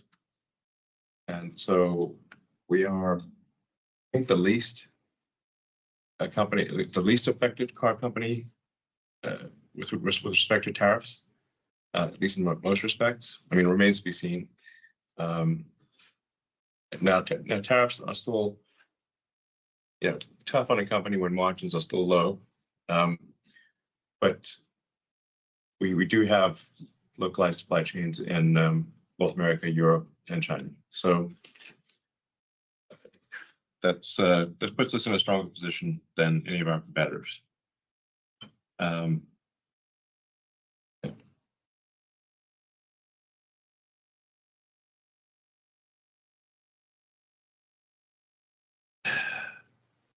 undoubtedly, I'm going to get a lot of questions about tariffs, and I just want to emphasize that the tariff decision is entirely up to the President of the United States.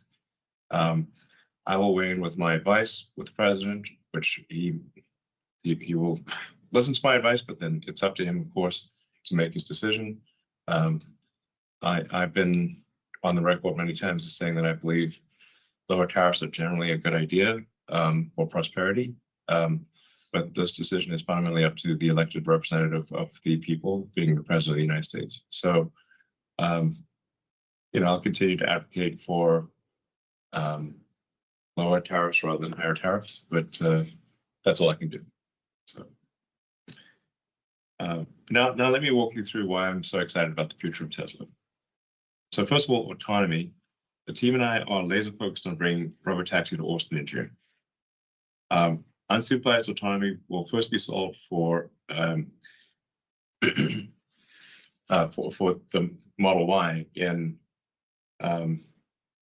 Austin, and then actually we should parse out the terms robotic taxi or robotaxi, and just generally like what's the Cybercab, because we've got a product called the Cybercab, and then any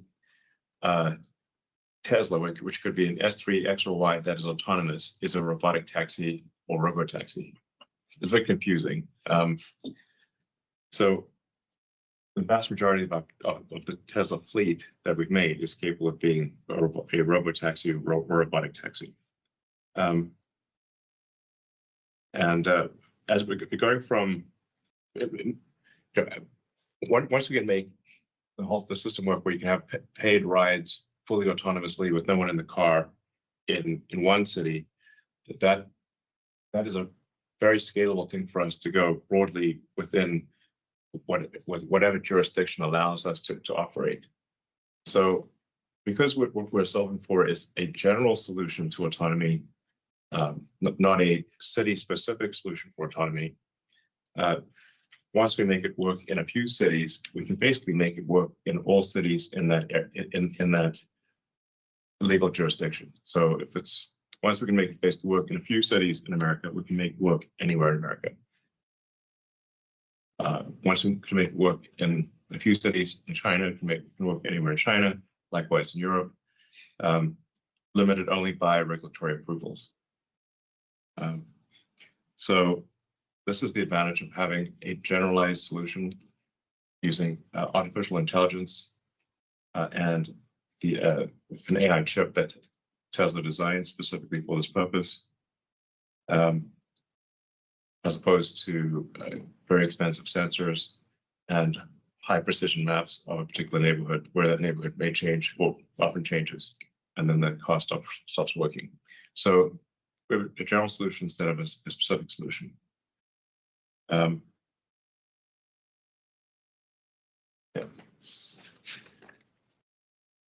Then with regard to Optimus, we're making good progress in Optimus. We expect to have thousands of Optimus robots working in Tesla factories by the end of this year, doing useful work. And we expect to scale Optimus up faster than any product, I think, in history, to get to millions of units per year as soon as possible. I think feel confident in getting to 1 million units per year in less than 5 years, maybe 4 years. So by 2030, I feel confident in predicting 1 million Optimus units per year. It might be 2029. So let's see, with respect to energy, our energy business is doing very well. The Megapack is enables utility companies to output far more total energy than would otherwise be the case. When you think of the energy capability of a grid, it's much more than say total energy output per year. If the power plants can operate at peak power for all 24 hours, as opposed to being at half power or sometimes a quarter power at night, then you could double the energy output of existing power plants. But in order to do that, you need to buffer the energy so that you can charge up the something like battery pack at night and then discharge into the grid during the day. So this is a massive unlock on total energy output of any given grid over the course of a year. And utility companies are beginning to realize this and are buying in our megapacks at scale.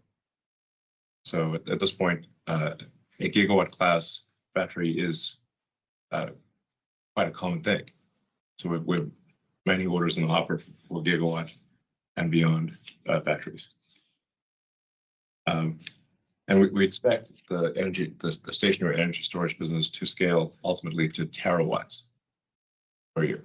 So very, very good numbers. Now, Q1, first quarters of a year are usually pretty tricky because it's usually the worst quarter of the year because people don't want to go buy a car in the middle of winter during a blizzard. So, we picked Q1 as like a good quarter to do a cutover to the new version of the Model Y, and we changed production of the world's best-selling cars. Worth remembering, the Model Y is the best-selling car of any kind on Earth, with a 1.1 billion unit per year output of a single model. And we did this changeover at the same time in factories all across the world. So congratulations to the Tesla team on an amazing job in pulling off what is a very difficult transition. So yeah, it's really, that was very impressive work. So yeah, in conclusion, while there are many near-term headwinds for us in the broader industry, the future for Tesla is brighter than ever. The value of the company is delivering sustainable abundance with our affordable AI-powered robots. So I like this phrase, sustainable abundance for all. If you say, like, what's the ideal future that you can imagine? That's what you'd want. You'd want abundance for all in a way that's sustainable. It's good for the environment. Basically, this is the happy future. If you say, well, what's the happiest future you can imagine? One which that would be a future where there's sustainable abundance for all. Closest thing to heaven we can get on Earth, basically.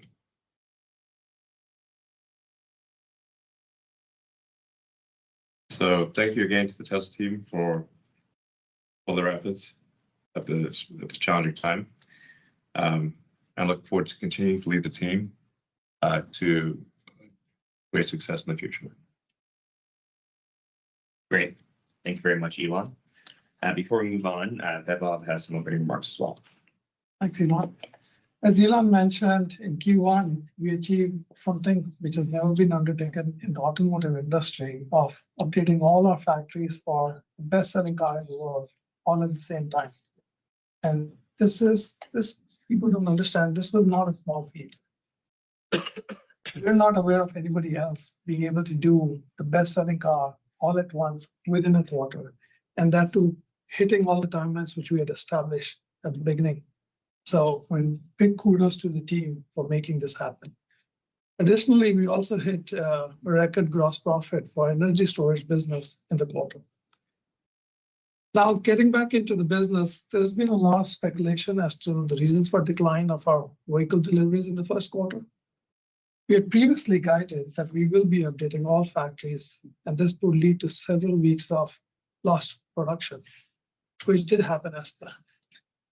The ripple effect of the change is not having enough new Model Y available in most markets for people to see and experience till the last few weeks of the quarter.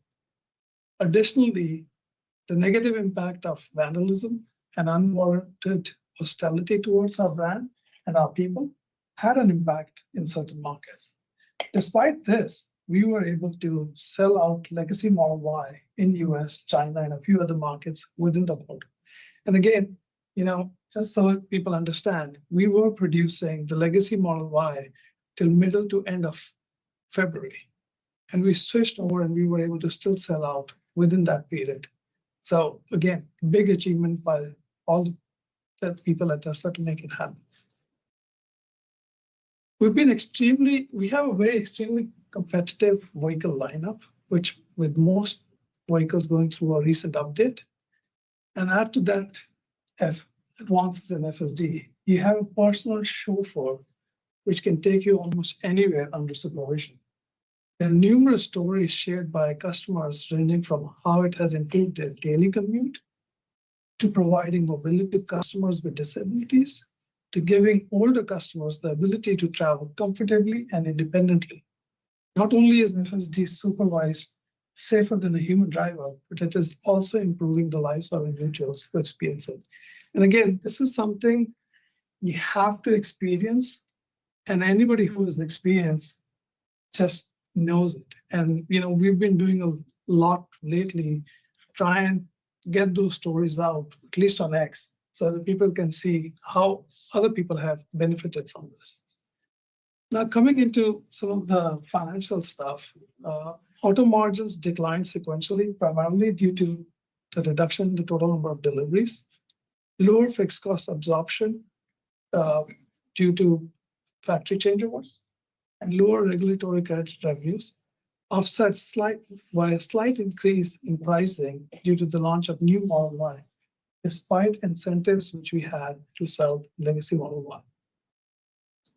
Our energy storage business, like I said before, has achieved yet another milestone of great highest gross profit in the quarter. This was despite sequential decline in deployments. The importance of this business, as Elon mentioned, is pretty profound, especially in this environment, because if in order for grid to work properly with the demands from AI and all this, you need some more stability. And this is by far the simplest and best solution which we are aware of, which can help do this. And we've also developed certain unique solutions to help our customers to achieve this. Additionally, on the Powerwall side, we've been selling the new Powerwall 3, and it's been received with very good reception from customers, and to the extent that we are currently supply constrained. On services and other margins, they were slightly down sequentially, primarily because of the pressure on our used car business and insurance business. Note that we continued our journey to improve profitability in our services and collision business through better labor productivity. As previously discussed, our operating expenses continue to increase sequentially, primarily due to our AI-related initiatives, including Optimus, and also cost of development for vehicle programs, including Cybercab, Semi, and cheaper models. These expenses flow through R&D. We believe even in the current environment, it is the right strategy in making investments in these areas to position us for the long term. These increases were offset by decreases in SG&A from changes in our vehicle referral program. Other income reduced significantly on a sequential basis. The primary reason was Bitcoin mark-to-market loss in Q1 versus gain in Q4, resulting in a $472 million drop. The remainder of the change is because of FX remeasurement. With the adoption of the new mark-to-market standard for Bitcoin, we expect increased volatility in other income in addition to the FX volatility. I know tariffs is the hottest topic which people talk about, and it has various impacts to our business. As Elon mentioned, on the vehicle business, we've been on this journey of regionalization for years. Specifically in the US, Model Y has been rated the most American model made car on Cars.com Made in America Index 3 years in a row. This in part is of all the work which the team has been doing over the years. And to the extent that today, if you look at our vehicle lineup in US, we're about approximately on a weighted average basis, 85% USMCA compliant. So like Elon said, this definitely gives us a bigger edge as compared to our other OEMs in terms of managing the tariffs, but we're not immune because when the Section 232 auto tariffs become effective in May, which includes Canada and Mexico, and Canada and Mexico has been part of our regionalization strategy, they will have an impact to our profitability. And I know research modeling on this impact has been about a couple of thousand, which is pretty much in line with what we've been forecasting. The impact of tariffs on the energy business will be outsized since we source LFP battery cells from China. We're in the process of commissioning equipment for the local manufacturing of LFP battery cells in the US. However, the equipment which we have can only service a fraction of our total installed capacity at Lathrop. We've also been working on securing additional supply chain from non-China based suppliers, but it will take time. Also note that, Megafact, irrespective of all the impact on US from tariffs on the energy business, we do have Megafactory China, which just started operations in Q1, and that should take care of our business outside of US. There's also an important impact of tariffs on our capital investments. I know this is going to sound counterintuitive since in order to onshore manufacturing or expand lines, we have to bring equipment from outside the US because there is not that much capacity in US. And the current trade environment, such equipment being brought in is subject to the expense of bringing it in from China right now. Exactly. And the reality is that China has the basic one which has the most capacity to provide this equipment. Our CapEx guidance, inclusive of model tariffs, even with the optimization we have tried to do, it is forecasted to be still in excess of $10 billion this year. And we're still evaluating what more to do on this thing. To summarize, we have near-term challenges in our business due to tariffs and brand image.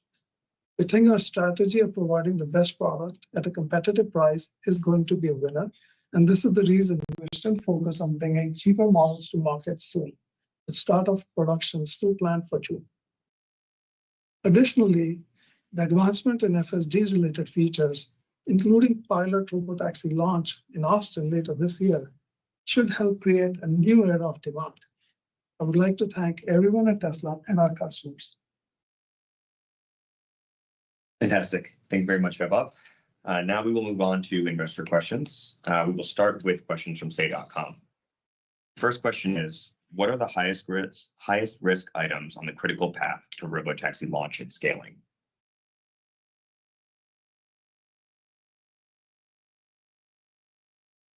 It is Ashok.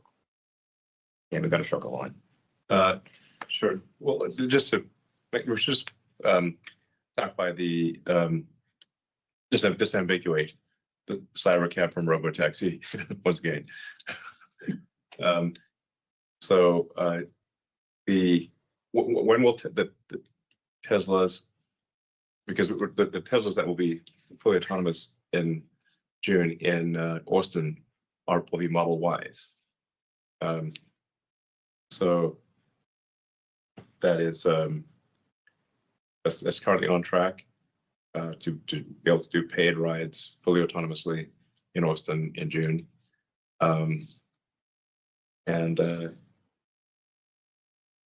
then to be in many other cities in the U.S. by the end of this year. It's very difficult. It's difficult to predict the exact ramp, sort of week by week, month by month, except that it will ramp up very quickly. So it's going to be like basically an S curve where it's very difficult to predict the intermediate slope of the S curve, but you kind of know where the S curve is going to end up, which is the vast majority of the Tesla fleet being autonomous. So that's why I feel confident in predicting large-scale autonomy around the middle of next year. Right?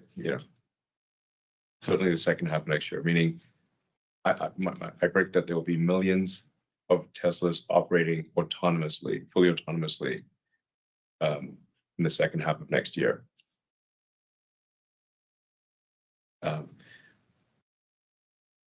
Yeah. It does seem increasingly likely that there will be a localized parameter set where sort of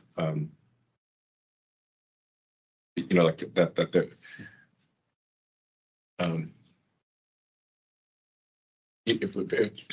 especially for places that have, say, very snowy weather, like say if you're in the Northeast or something, that like there's, you can think of it, it's kind of like a human. Like if you could be a very good driver in California, but are you going to be also a good driver in a blizzard in Manhattan? You're not going to be as good. So there is actually some value in, you can still drive, but your probability of an accident is higher. So it's increasingly obvious that there's some value to having a localized set of parameters for different regions and localities. But this is I put that in the nice to have category. It's not the required category. Again, really the car is just very much like a human. It's digital neural nets and cameras, and humans operate with biological neural nets and eyes. And so the same strengths and weaknesses will be present for a digital neural net and cameras versus a biological neural net and eyes. Ashok, if you'd like to elaborate on that. Yeah, and speaking to the location-specific models, we still have a generalized approach, and you can see that from deployment of FSD supervised in China, where with this very minimal data that's like China-specific, the models generalize quite well to completely different driving styles. That just like shows that the AI-based solution that we have is the right one, because if you had gone down the previous rule-based solutions or like more hard-coded HD map-based solutions, it would have taken like many years to get China to work. You can see those in the videos that people post online themselves. So the generalized solution that we are pursuing is the right one that's going to scale well. And you can think of this like location-specific parameters that Elon alluded to as like a mixture of experts. And if you're sort of like familiar with the AI models like Grok and others, they all use this mixture of experts to sort of like specialize the parameters to specific tasks while still being general. This makes the model to use limited amount of compute to solve for the diversity of tasks that it has to solve. In terms of addressing the question that asks for, what are the critical things that we need to get right, one thing I would like to note is validation. Self-driving is a long tail problem where there can be a lot of edge cases that only happen very rarely. Currently, we are driving around in Austin using our QA fleet, but then it's like super rare to get interventions that are critical for robotaxi operation. And so you can like go many days without getting a single intervention. So you can't easily know whether you're improving or regressing in your capacity. And we need to build out sophisticated simulations, including neural network-based video generation. That's all happening in the background to make sure that we deliver a safe product and we are able to measure our safety, even though we can't just like see it by driving around the block or something like that. Yeah, I mean, very basic terms. If we're seeing an accident every 10,000 miles, well, then you have to drive 10,000 miles on average before you get an accident or an intervention. So it's like, okay.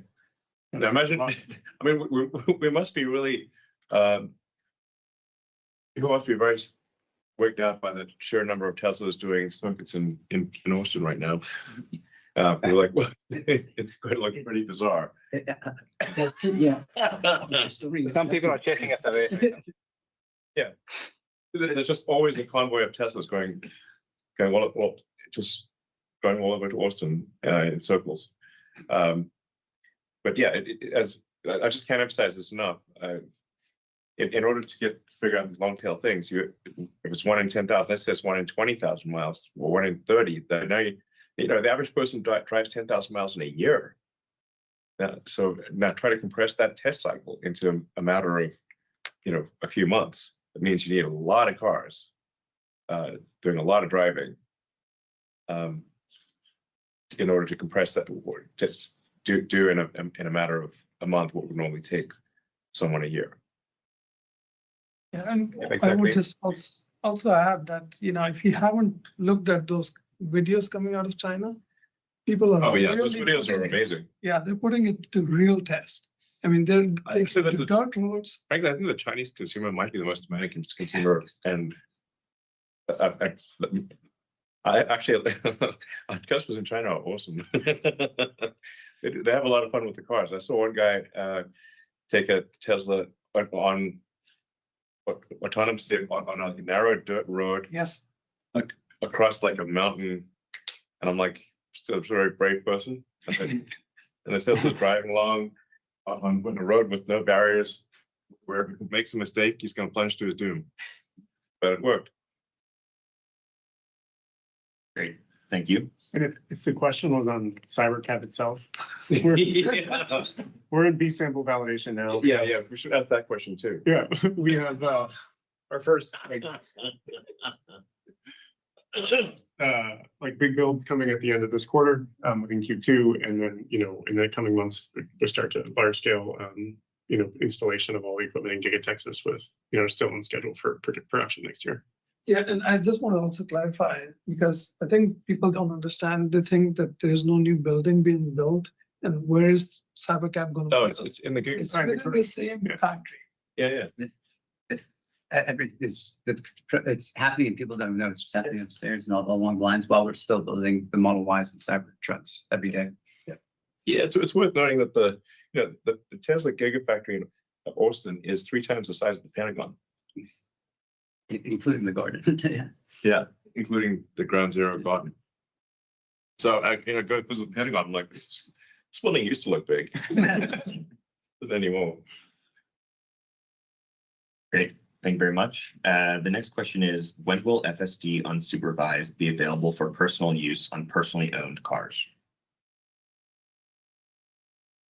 But before the end of this year. Not necessarily every, I say, so within the US, like we do want to test, like we're at Tesla, we're absolutely hardcore about safety. We go to great lengths to make the safest car in the world and have the lowest accidents per mile, and fewest lives lost. So we want to be very careful. So we want autonomy to be definitively safer than manual driving. So it's not enough that it just be as safe. It needs to be meaningfully safer than if it's cars manually driven. So, and we want to confirm that there's not something. We just want to be cautious with the rollout. We don't want to jump in at the deep end with an army.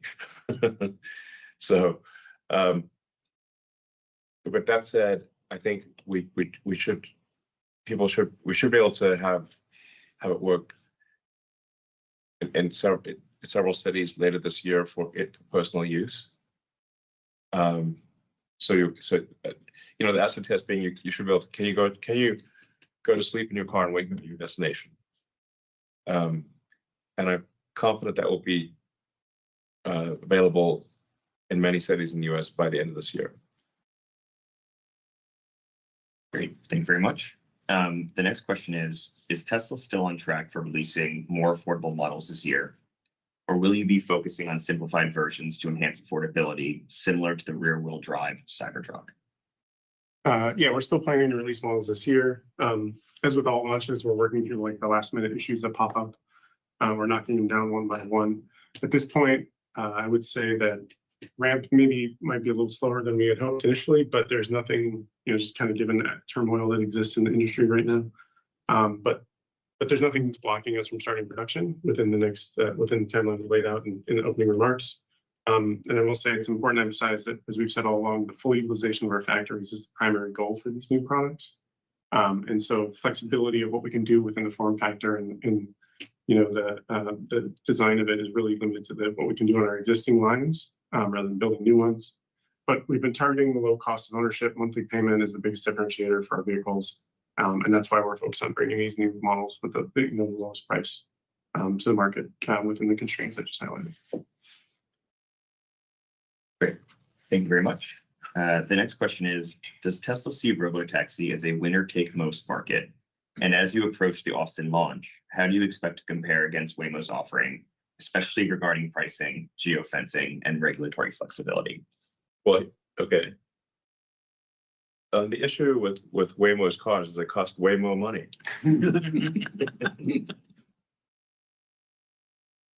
From shot. But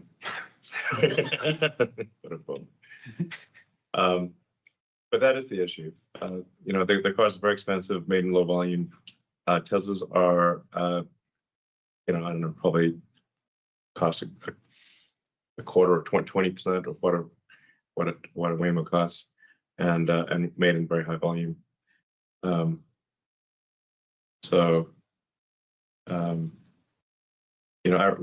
Ironically, we're the ones that made the bet that a pure AI solution with cameras and audio, the car actually will listen for sirens and that kind of thing, is the right move. And Waymo decided that an expensive sensor suite was the way to go, even though Google's very good at AI. It's ironic. And it is worth noting that Tesla's built an incredible AI software team and AI hardware chip design team. From scratch, from nothing. We didn't acquire anyone. We just built it. So, it's really, I don't see anyone being able to compete with Tesla at present. And I'm sure that'll change eventually. But at least as far as I'm aware, Tesla will have, 99% market share or something ridiculous. Not 90-something%. At least, I don't know, at least something might change, but if we have millions of cars deployed next year, and unless others have millions of cars deployed, we'll have, unless we're blocked by regulatory situations, it won't be long. In a few years, we'll have 10 million autonomous cars on the roads, then, and counting. The other thing which people forget is we're not just developing the software solution, we are also manufacturing the cars. Yeah. And what Waymo has, they're taking cars and then trying to put way more money. We don't do that. So that definitely gives us a big leg up. And like Elon said, we already have a big existing fleet, which hopefully with the software update could become autonomous. With the software update, it will become autonomous. To be clear, the Model Y that we're talking about in being autonomous in Austin in June are the Model Ys we make currently. There's no change to it. I think people don't appreciate that the car which they can buy today The car that they have. or the car they have is capable of Yeah. these kind of things. In fact, it does drive autonomously from the factory to the end of line, every car Yeah. nowadays. There's In that the truck US. through the tunnel, the Model Ys, everything. Right. Yes. Exactly. We have, it is being put to use. It's doing useful work fully autonomously at the factories, as Ashok was mentioning. The cars drive themselves from end of line to where they're supposed to be picked up by a truck to be taken to a customer. And I'm confident also that later this year, the first Model Y will drive itself all the way to the customer. So from a factory in Boston and our one here in Fremont, California, I'm confident that from both factories, we'll be able to drive directly to a customer from the factory. Cool delivery. Yeah. Literally goes from the end of line and drives themselves to your house. It's important to note in the factories, we don't have dedicated lanes or anything. People are coming Yeah. in and out every day, trucks delivering supplies, parts, construction, for Well, and people can film it. By the way, you Yeah. can see this from the road, like it's not covered. exactly. In this videos, people take videos online, and anyone who wants to go see it can just drive past our Fremont factory and see the autonomous cars like driving that. themselves. Yeah, and they drive themselves and they put themselves in the exact right spot to be picked up. Yeah, the logistics yard is right there in the open. You can see Yeah, we don't move it again to another lane. so they go to a specific spot, parking Exactly. spot. Yeah. Yeah. So that's just a routine, like everyday thing now. Great, thank you very much. The next question is, can you please provide an update on the unboxed method and how that is progressing? Sure. It's progressing, absolutely. As I mentioned just a minute ago, like it is the basis for our CyberCat manufacturing process. It's really what we changed in order to allow the low cost of production and also get the super high levels of automation. Really levels of automation that are sort of unheard of in vehicle manufacturing scale. It's like not something that, when you see it be produced, you'll think of in terms of like, wow, that's how a car has been built for 100 years. It's really something we've changed. In the past year, we've been like focusing on a lot of key development areas, like marrying these large sub-assemblies together in a precise way, in an accurate way. We've also de-risked things like corrosion of uncoated aluminum structures, the sealing across the seams of the vehicle, and when you marry assemble components. And we've even done early crash testing and proven that it's going to be just as safe as every other car we built. And so with all that combined, we kind of go into the builds that we have at the end of this quarter for the CyberCat product, and that's the next real big test of full scale, integration of the unbox process. And that's kind of where we are. So you'll see them in testing on the test roads in a couple of months. Yeah. And although the line won't be upset at this rate Initially, this is a revolutionary production system. I'm not sure what the right word is. Unboxing sounds like something like when you get your phone. here you open it up. Yeah, you have like a pleasant experience when you take your phone out of the box. But which of course is nice, but this is much more revolutionary than that. This is a profound reimagining of how to make cars in the first place. No car is made like this anywhere in the world. The factory is the product as much as the car is the product. So it's really just the first principles approach to manufacturing that will ultimately allow us, I think, I'm confident ultimately it'll allow us to achieve a cycle time, meaning a unit every 5 seconds or less off a single line. And we want to incorporate some of these for testing it into our existing production lines as well for those with Yeah. line Cybertruck already. This is something I've been thinking about for a long time, and I've sort of been thinking about this for a long time, and it's kind of it's not a crazy thing. Like a car every 5 seconds may sound like it's coming out like bullets, but actually it's coming out at walking speed. It's like a meter a second. A meter a second. So this is like we're still far away from caring about the aerodynamic drag of the manufacturing line. You know, because you're still at 3 miles an hour technically. It doesn't make You know, every 5 seconds sounds crazy, but it's 3 miles an hour. That's what we're talking about. So yeah, you can run away from it basically. But that's still by far the fastest line on Earth. You know, and it's like half motor like I don't know. That what's like the best single line on Earth? It's like about, Shanghai phase 2. and that's us. 33 seconds. Yes. And we're the fastest, right? I would think so. We think we're the fastest at 33 seconds in our Shanghai factory, but this would be, you know, 6 times faster or 7 times faster thereabouts. So yeah, it'll be slower than that at first, but the point is that like when you fully optimize the design and operation of the next generation factory that we're building right now, a 5-second cycle time or less is the design is capable of it. You know, so if you like when you go through like a radical new architecture, you go from like being like an A. I mean, I'd say like probably Shanghai in particular is an A+ on a moderately, you know, an advanced but still traditional car production system. Sort of, they're really doing about as good as possible to do within a conventional scenario. So trying to get much below, you know, the sort of below like 30 seconds, extremely difficult. But if not, and you start getting into sort of impossible, where you have to be faster than a human could possibly move. So then the autonomous line, it really just needs to be robots moving really fast, and that's where you get to sub 5 seconds.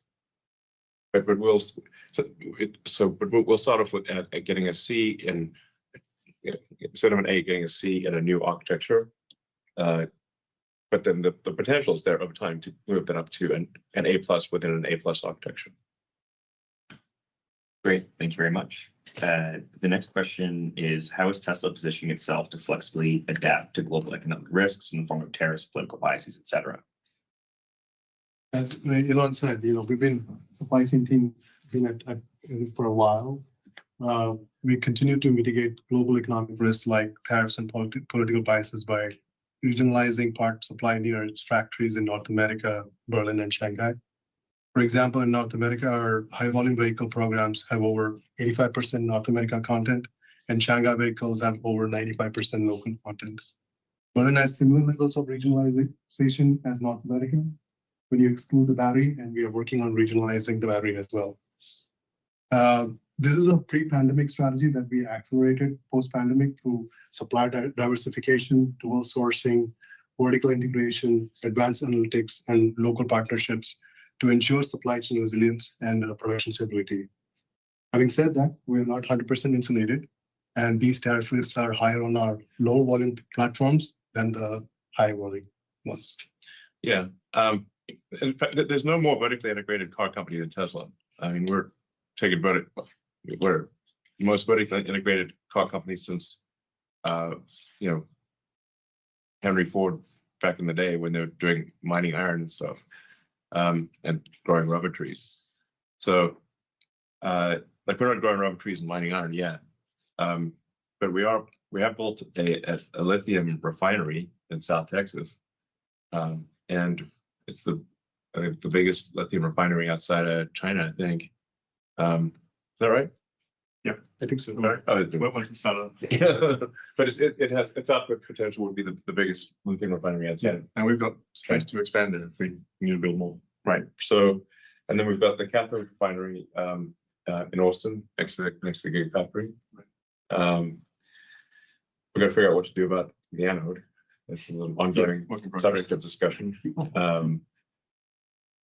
The best of all possible worlds would be figuring out how to have no anode. Best part being no part. That's the dream of the lithium batteries, to be anode, not have an anode.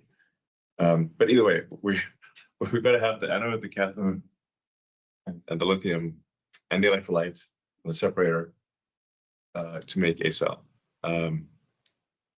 But there's no other car company that is building lithium refineries and cathode refineries. We're ridiculously vertically integrated, and thus our best position to protect against supply chain disruptions. Yeah. Yes. Laurie, do you want to talk about the progress in the front? Yeah, certainly for our in-house cells, we've multi-sourced every component. We have every part coming from at least 2 different countries of origin, which is that we started this, the supply chain team and the engineering team worked together on this for the last couple of years to put that together. It's not something we did in a couple of months. This is years of work. So we're in a good position to take advantage of that, and the insourcing of lithium and cathode, they're the 2 most critical parts of the battery. That's right in our backyard, and we're totally insulated from. Well, it needs to be in operation. It needs to be in operation. Once they're running. We also make our own cells, by the way. So Right. Cell production, if you look, there's this, you make the anode, the cathode, the lithium, the electrolyte separator, the can, and then you got to put all that together in the cell factory. And there are entire companies that all they do is produce cells, but they don't do the other stuff. They don't refine lithium or the cathode or,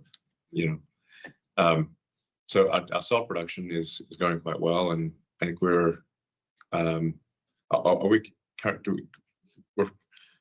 currently sort of the lowest cost per kilowatt hour. Yeah, for all the cells we purchase in North America. Yeah, so it's Lowest cost to us. yeah, so we have the lowest cost per kilowatt hour, all things considered. So the Tesla cell is the most competitive cell.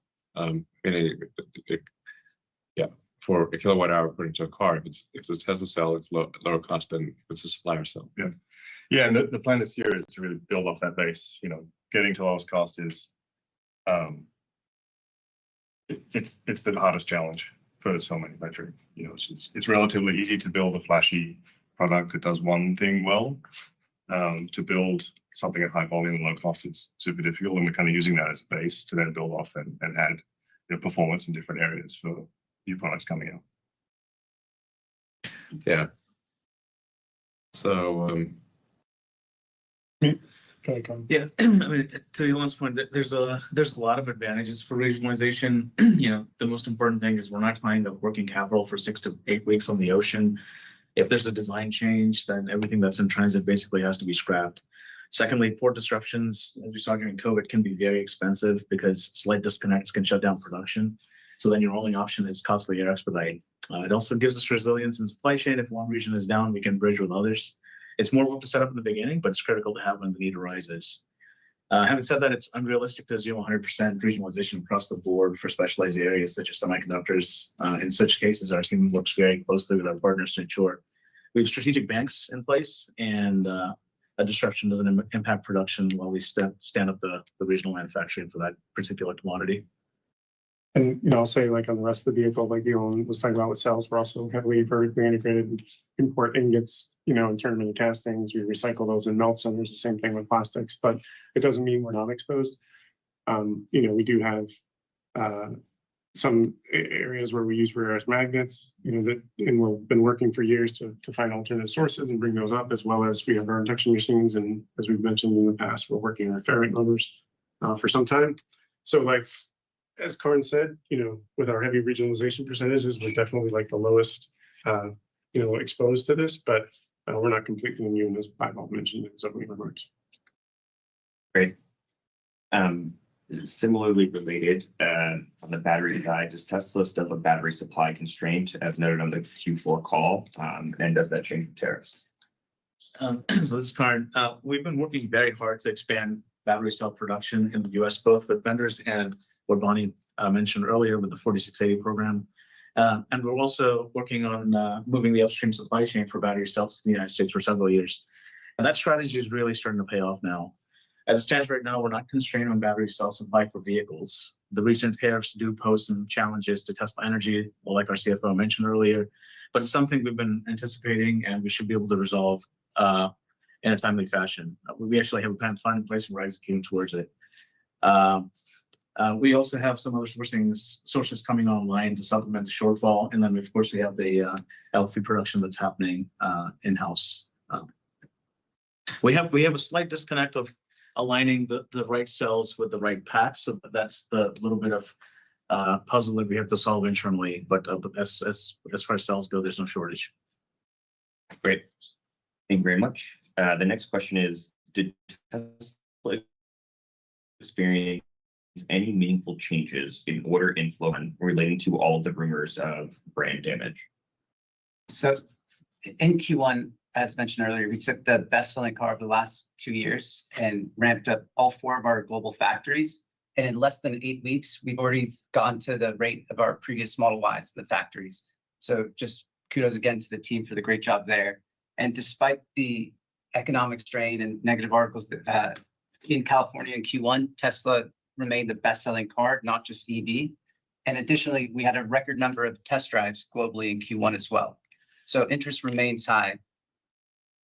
And so right now we continue to see, good interest still in the vehicle. Yeah, I mean, Tesla's not immune to sort of the macro demand for cars. You know, so when there is economic uncertainty, people generally want to pause on buying, doing a major capital purchase like a car. But as far as absent macro issues, we don't see any reduction in demand. Correct. And that's where we continue to focus on affordability, and it's a fundamental focus there. Yeah. Fantastic. Thank you, guys. The next question is regarding the Tesla Optimus pilot line. Could you confirm if it is currently operational? If so, what is the current production rate of Optimus bots per week? Additionally, how might the recent tariffs impact the scalability of this production line moving forward? No, Optimus, I just want to emphasize, Optimus is still very much a development program. It's not a large volume production. That's why, this year, we'll make a few we do expect to make thousands of Optimus robots, but most of that production is going to be at the end of the year. So almost everything in Optimus is new. There's not like an existing supply chain for the motors, gearboxes, electronics, actuators, really anything in the almost anything in the Optimus, apart from the AI for Tesla, the Tesla AI computer, which is the same as the one in the car. So when you have a new complex manufactured product, it'll move as fast as the slowest and least lucky component in the entire thing.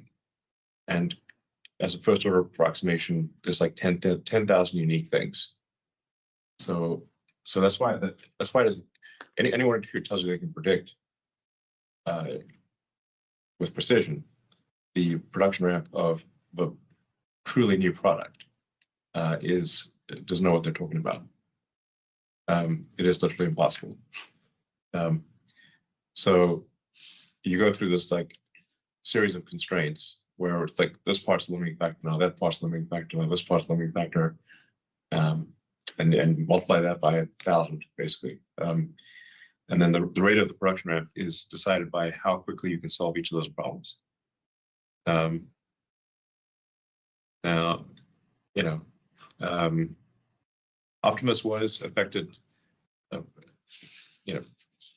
by the magnet issue from China, because the Optimus actuators in the ARM do use permanent magnets. Now, Tesla as a whole does not need to use permanent magnets, but when something is volume constrained, like an ARM of the robot, then you want to try to make the motors as small as possible. And then, so we did design in permanent magnets for those motors, and those were affected by the supply chain, by basically China requiring an export license to send out any rare earth magnets. So we're working through that with China. Hopefully we'll get a license to use the rare earth magnets. China wants some assurances that these are not used for military purposes, which obviously they're not. They're just going into a humanoid robot. So it's not a weapon system. But that is an example of a challenge there. But I'm confident we'll overcome these issues, and we'll, by the end of this year, have thousands of autonomous robots. Great. Thank you very much. And the last question we already covered earlier, whether robotaxi was still on track for this year. So with that, we can move on to analyst questions. The first question is going to come from Pierre at New Street. Pierre, please unmute yourself. Hey guys, can you hear me? Yeah. That's great. So I'm super excited to hear robotaxi and Optimus becoming the very tangible future for Tesla. But I have actually a question on the legacy, not the legacy, but the current auto business. And when I look back at the ramp of Model 3 a few years ago, I really saw it as being the iPhone of cars, a new product, completely reinvented, very different user experience, vastly superior, impossible to match for traditional competitors. And for the iPhone, it resulted in the high end of the smartphone market quadrupling in size, and actually Apple taking 60% market share. And so when you look at the Model 3 and the Model Y today, I think they are still really vastly superior to any other cars. And I wonder why they've taken about 15% of their addressable market and not more, actually. So another way to put it is, why are there so many people still buying BMWs and Mercedes, knowing that the Model 3 and the Model Ys are out there and available? And I wonder if you're trying to solve that riddle internally, if you understand why, what are these auto buyers who are not buying a Model 3 or a Model Y missing? And if you have ideas of things you could do to address that, maybe there is enormous value left on the table there.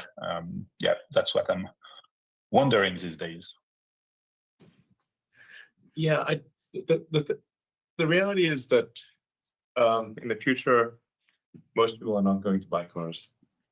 So it's kind of what one could sort of say. Look, if you want to continue with your phone metaphor, you can remember the days of the flip phones when there was 100 different flip phone designs, and I would the mistake that manufacturers made was to try to make many different variants of a flip phone, but which was a mistake. They should have made the iPhone.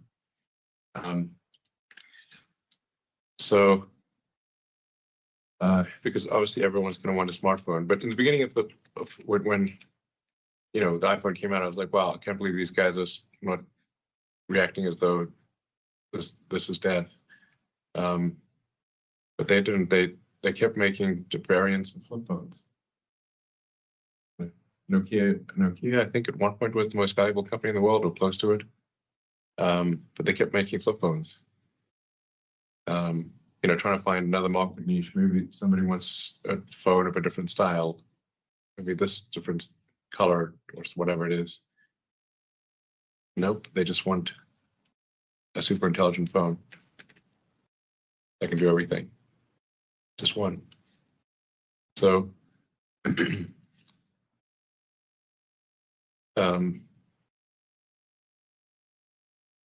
I said this many years ago. But in the future, in the not too distant future, buying a gasoline car that is not autonomous will be like riding a horse while using a flip phone. Some people still do it, but it's rare. Great. Thank you. The next question comes from Emmanuel Rosner at Wolf. Emmanuel, please unmute yourself. Great. Thanks for taking my question. So Elon, the public version of the FSD software still has a decent amount of, I guess, intermittent human interventions that are required. So what's still required for the software on your end to get to a level where it doesn't need to be supervised? And I'm asking that in the context of obviously the June launch being in the next couple of months, what still needs to happen? And we are working on a number of items to Yeah, go ensure ahead, the Joshua. robustness. Yeah. I mean, we are aware of the interventions that are happening in the public bills, and that's why we are hardcore burning it down. And really just picking some initial launch city helps us focus on like solving all the issues that we face here. For example, like we're focusing on Austin, we're not like solving all the issues that customers in Boston or somewhere else might face. And then here we just like have a big list of all the issues, just burn it down, and that's what the team is working on, along with other sort of like redundancy issues. For example, if one of the computers goes down right now in the customer fleet, it would like throw the red hands and ask you to take over, but we don't want that kind of situation. So you're solving both like the reliability issues of the autonomy software and also the reliability issues of the system software together for Austin.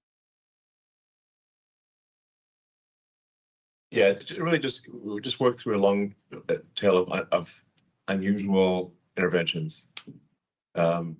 So, and these are really very rare. Like as I was saying earlier, you have intervention every 10,000 miles. I mean, that's a lot of driving you got to do to even find one case where that happens. Yeah, and some interventions But that the happen due to systematic like missing functionality. For example, for handling emergency vehicles correctly, you don't need to consume audio as an input. But then the customer-facing versions don't have audio input, but the version that's in that's going to be in Austin will have audio input and so on. Okay, but would you have like remote operators, for example? I mean, every now and then, if a car gets stuck or something, someone will like unblock it. But it's just because we are a bit conservative and tend towards more safety than even if we get stuck every now and then. We do have remote support, but it's not going to be required for safe operation. If anything, it's just required for more availability. Anyway, it's only a couple months away, so you can just see it for yourself in a couple months in Austin. Great. Our next question comes from Edison at Deutsche Bank. Edison, please unmute yourself. Hi, thank you very much for the question. So I want to ask about the Optimus supply chain going forward. You mentioned very fast ramp up. What do you envision that supply chain looking like? Is it going to require many more suppliers to be in the U.S. now because of the tariffs? How does one kind of think about what needs to happen there? We have to see how things settle out. I don't know yet. Right. I mean, so some things we're doing, as we already talked about, which is that we've already taken tremendous steps to localize our supply chain. We're more localized than any other manufacturer, and we have a lot of things underway that to increase the localization to reduce supply chain risk associated with geopolitical uncertainty. Did you have a follow-up? Yeah, wanted to come back actually to the robotaxi. Then, do you have a sense on how many cars or how big the scale will be initially and how that might ramp up? I know you're targeting millions of vehicles in the second half kind of next year, but initially at launch, how many vehicles would be reasonable? And is it going to be as simple as if one goes to Austin, let's say in late June or July, you'll be able to request? Yeah. We're still debating the exact number to start off on day one, but it's like, I don't know, maybe 10 or 20 vehicles on day one. Watch it carefully, then scale it up rapidly after that. So, we want to make sure that we're paying very close attention the first time this happens. But yeah, you'll be able to, end of June or July, just go to Austin and order a Tesla autonomous drive. Great. The next question comes from George at Canaccord. Hi, thank you for taking my question. It has to do with FSD pricing. Can we envision when you launch unsupervised FSD that there could be sort of a multi-tiered pricing approach to unsupervised versus supervised, similar to what you did with autopilot versus FSD in the past? Thank you. I mean, this is something which we've been thinking about. I mean, just so you know, for people who have been trying FSD and who've been using FSD, they think even the current pricing is too cheap because for $99, you're basically getting a personal show. Yeah, I mean, we do need to give people more time to if they want to look at, like a key breakpoint is, can you read your text messages or not? Yes. Can you write a text message or not? Because obviously people are doing this, by the way, with unautonomous cars all the time. And if you just go for a drive down the highway and you'll see people texting while driving, doing 80 miles an hour. And putting the makeup on at the same time. Yeah, putting on makeup, doing their hair with the mirror down, and texting and driving at 80 miles an hour. This is a common occurrence. So people eating lunch, you name it, shaving, So anyway, but right now the car is very insistent that you pay attention to the road, which reduces the value somewhat because it's very rigorous about you paying attention to the road, and we'll gradually lighten up on that with every few weeks or every month we'll relax that a little bit, make it so you can be more and more able to do things you want to do and not have the car demand your rigid attention. So that value, it'll really be profound when you can basically do whatever you want, including sleep, and then that $99 is going to seem like the best $99 you've ever spent in your life. Great. And George, do you have a follow-up? My follow-up is about geographic expansion. Just maybe discuss additional markets. There's been some news around India recently that you could launch this year and next. Thank you. So yeah, I mean, we've been working on getting into India. India is a very hot market, and especially the current, and I don't want to talk just about tariffs, but the current tariff structure with India is that any car which we send in is subject to 70% tariff, also like a 30%, luxury tax on it. So, the same car which we're sending is like 100% more expensive than what it is. So that creates a lot of, anxiety. It's like, people feel, okay, they're paying too much for the car. And by the way, we're not getting the money. The local government is getting the money. And that's why we've been very careful trying to figure out when is the right time. Like I said, we are working on it. It would be a great market to enter because India has a big middle class, which we would want to tap in, and that is the market which we want to be in. But again, these kind of things create a little bit of tension, which we're trying to work around. Great. Thank you so much. The next question comes from Adam Jonas at Morgan Stanley.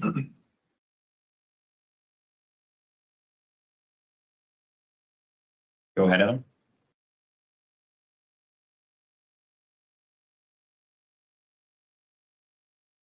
We can't hear you, Adam. So maybe we'll put you back in the queue and we'll move to Colin Langan from Wells Fargo while Adam figures out his audio. Colin, please unmute yourself. Oh, great. Do you hear me? Yes. Oh, great. You're still sticking with the vision-only approach. A lot of autonomous people still have a lot of concerns about, sun glare, fog, and dust.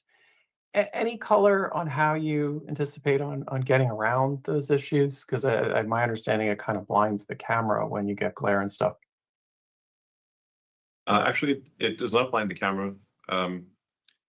We use an approach which is direct photon count. So when you see a processed image, so the image that goes from the sort of photon counter, so the silicon photon counter, that then goes through a digital signal processor or image signal processor, that's normally what happens. And then then the image that you see looks all washed out because if you point the camera at the sun, the post-processing of the photon counting washes things out. It actually adds noise. So quite a big breakthrough that we made some time ago was to go with direct photon counting and bypass the image signal processor. And then you can drive pretty much straight at the sun. And you can also see in what appears to be the blackest of night. And then, in fog, we can see as well as people can. Probably better, but I'd say probably slightly better than people, than the average person anyway. Yeah. So the camera is able to see when there's direct glare on it. I'm a little surprised by that. Okay. Yeah. Okay. And then just there were obviously media reports the other day that the affordable model was delayed. Doesn't sound like that's correct. Those reports also talked about it being more of a cheaper version of the Model Y. Any color on what we should expect? Is it a cheaper version of the Model Y, or is it actually going to be a design change with it? So I think Lars already covered it in answering one of the say.com questions. The real thing which we are trying to focus on is affordability. And using our existing lines, and there's always limitations when you're using existing lines as to how many different form factors can you bring to. So that's the way I would say you should think about it. And I don't know if Lars anything more to add. Yeah, and I think I said this before in other calls, like, with recent upgrades to the Model 3 and the Model Y platforms, we made some pretty great cars at pretty great prices, and we added a bunch of features and things like that. I think it's easy to consider that, moving forward, Tesla doesn't make bad cars, and we always make, our intent is not to make a car that is any worse than any car we've ever produced in the past. And so, the models that come out in the next months will be built on our lines and will resemble in form and shape the cars we currently make. And but the key is that they'll be affordable and you'll be able to buy one. Great. We might have time for one last question. Adam, we'll try your audio again. You want to try to unmute yourself, Adam? All right. Unfortunately, still not working. Sorry. Oh, there you go.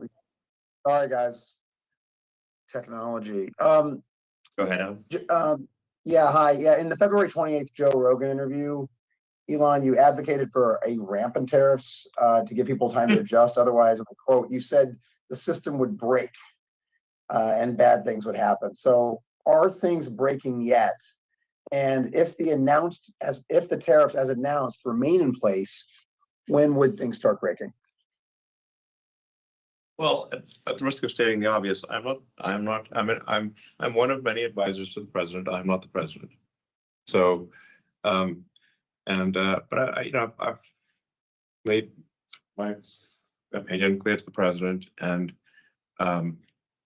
that and other people made their opinion clear to the president.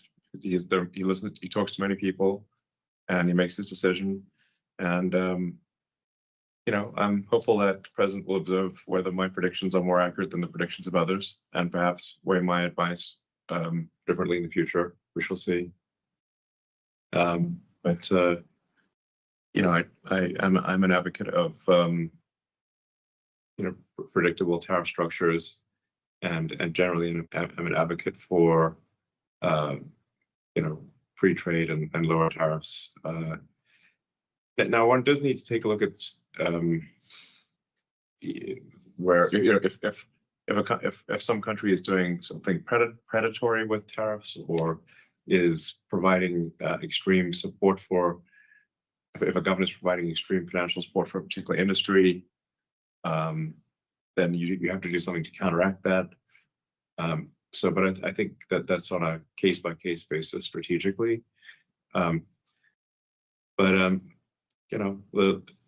The president is the elected representative of the people, and is fully within his rights to do what he would like to do. So, okay, Elon. I respect that. Just as a follow-up, and thanks again. Between China and the United States, who, in your opinion, is further ahead on the development of physical AI, specifically on humanoids, and also drones? I'd be interested. And is it even close? And kind of how? Serious. And, Well, I think you know on the answer rate on of change. drones. I mean, Yeah. You know, a friend of mine, Naval, made this, posted on X. I reposted it. I think a prophetic statement, which is any country that cannot manufacture its own drones is doomed to be the vassal state of any country that can. And America cannot currently manufacture its own drones. But that's it, again. Fortunately. China, I believe, manufactures about 70% of all drones. And if you look at the total supply chain, China is almost 100% of drones have a supply chain dependency on China. So China is in a very strong position. Here in America, and we need to shift more of our people and resources to manufacturing,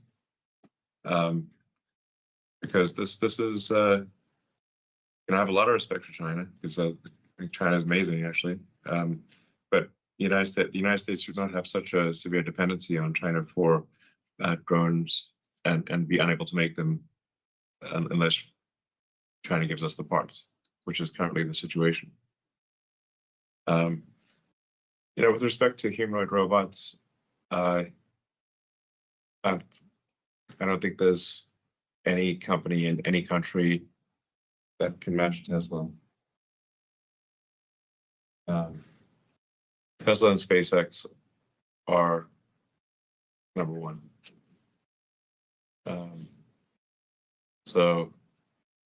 And then now I'm a little concerned that on the leaderboard, ranks 2 through 10 will be Chinese companies.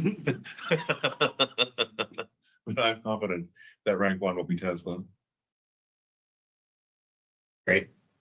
Well, I think that's unfortunately all the time we have for today. We appreciate all your questions and look forward to talking to you next quarter. Thank you very much and goodbye. 2 through 10 will be One Chinese second. companies. I want to check one thing. 1 second. Now, I'm a little concerned that on the leaderboard, Wait a minute. One part. I don't think there's any company in any country that can match Tesla. That's it. Right there. Tesla and SpaceX. That's it. Regards to Tesla Optimus robots, no other country and company can match it. Yep. That's insane. Wow. So that's it. That was the whole earnings. Sheesh. Let me just double check it to be sure. Yeah, I said it's ended. Well, that, I don't know. I like that earnings call. That was actually really, really good. And in fact, what is the stock doing right now? After markets, I know it doesn't matter, but I'm curious. Let's look at it together. It's up 5%. Up 5%. I had a feeling that out of the earnings, the stock's going to go up. So the big announcement or the big company update, we didn't really get a company update. We only got Tesla talking, or Elon talking about he's done with Doge, but everything else is on track. I have to review this tomorrow. It's like what, 2 a.m. where I am. I gotta digest this, give it a day, or just look over it tomorrow, talk about it. Man, I need, what a sheesh moment. I don't know. At a 1 to 10, I think I would give this earnings call maybe a 7.5. Elon sounded very tired in the beginning, at least. Then he was okay. He was good afterwards. So yeah, I gotta review this and come with a video. So sheesh. That being said, guys, thank you so much for coming to this live session. A lot of things to break down on X. I was just going on a rampage. Whatever it was saying, I was on a flipping rampage. So I think I got 80% of the stuff. I think. So anyways, I'm going to try to go get some sleep. A lot of info. I'll make a new video tomorrow, of course. So wait for that. Make sure you guys smash that like button. Hit subscribe if you haven't already. If you're on X, smash that like button because I think majority of you guys are on X. I think we got like 5,600 people here. 5.1 of you guys are on X. So and shorts, man, dude. Thank you for the super chats. You went ham and crazy. Thank you so much. I'm jacked to the tits. Yeah, so one of the things you were saying, largest lithium refinery in Texas out of the world, other than China, all needed to hear. Order a car online, it drives to your work. Yeah, that's insane. So many. Imagine you can order a car and it comes right to your door. Crazy. And the shorts that bought puts options can even close out until tomorrow. Short squeeze even higher. We'll see. We'll see what happens tomorrow. The fact that one thing I do want to mention is that I want to buy more stock before Q2 of 2026. We literally have a year to do it because robotaxis are going to come in. It's going to come in a massive wave, and none of us are ready for it. None of us. Anyways, I mean, I'm ready for it, but I need more stock. Anyways, thank you, Dennis. I appreciate it. Thank you for being a moderator. Very appreciated. Love it. Thank you, guys. Make sure you guys smash that like button. I love you all. Have a good day. Have a good rest of your day, and I shall see you guys in the next video. See ya. Let's go.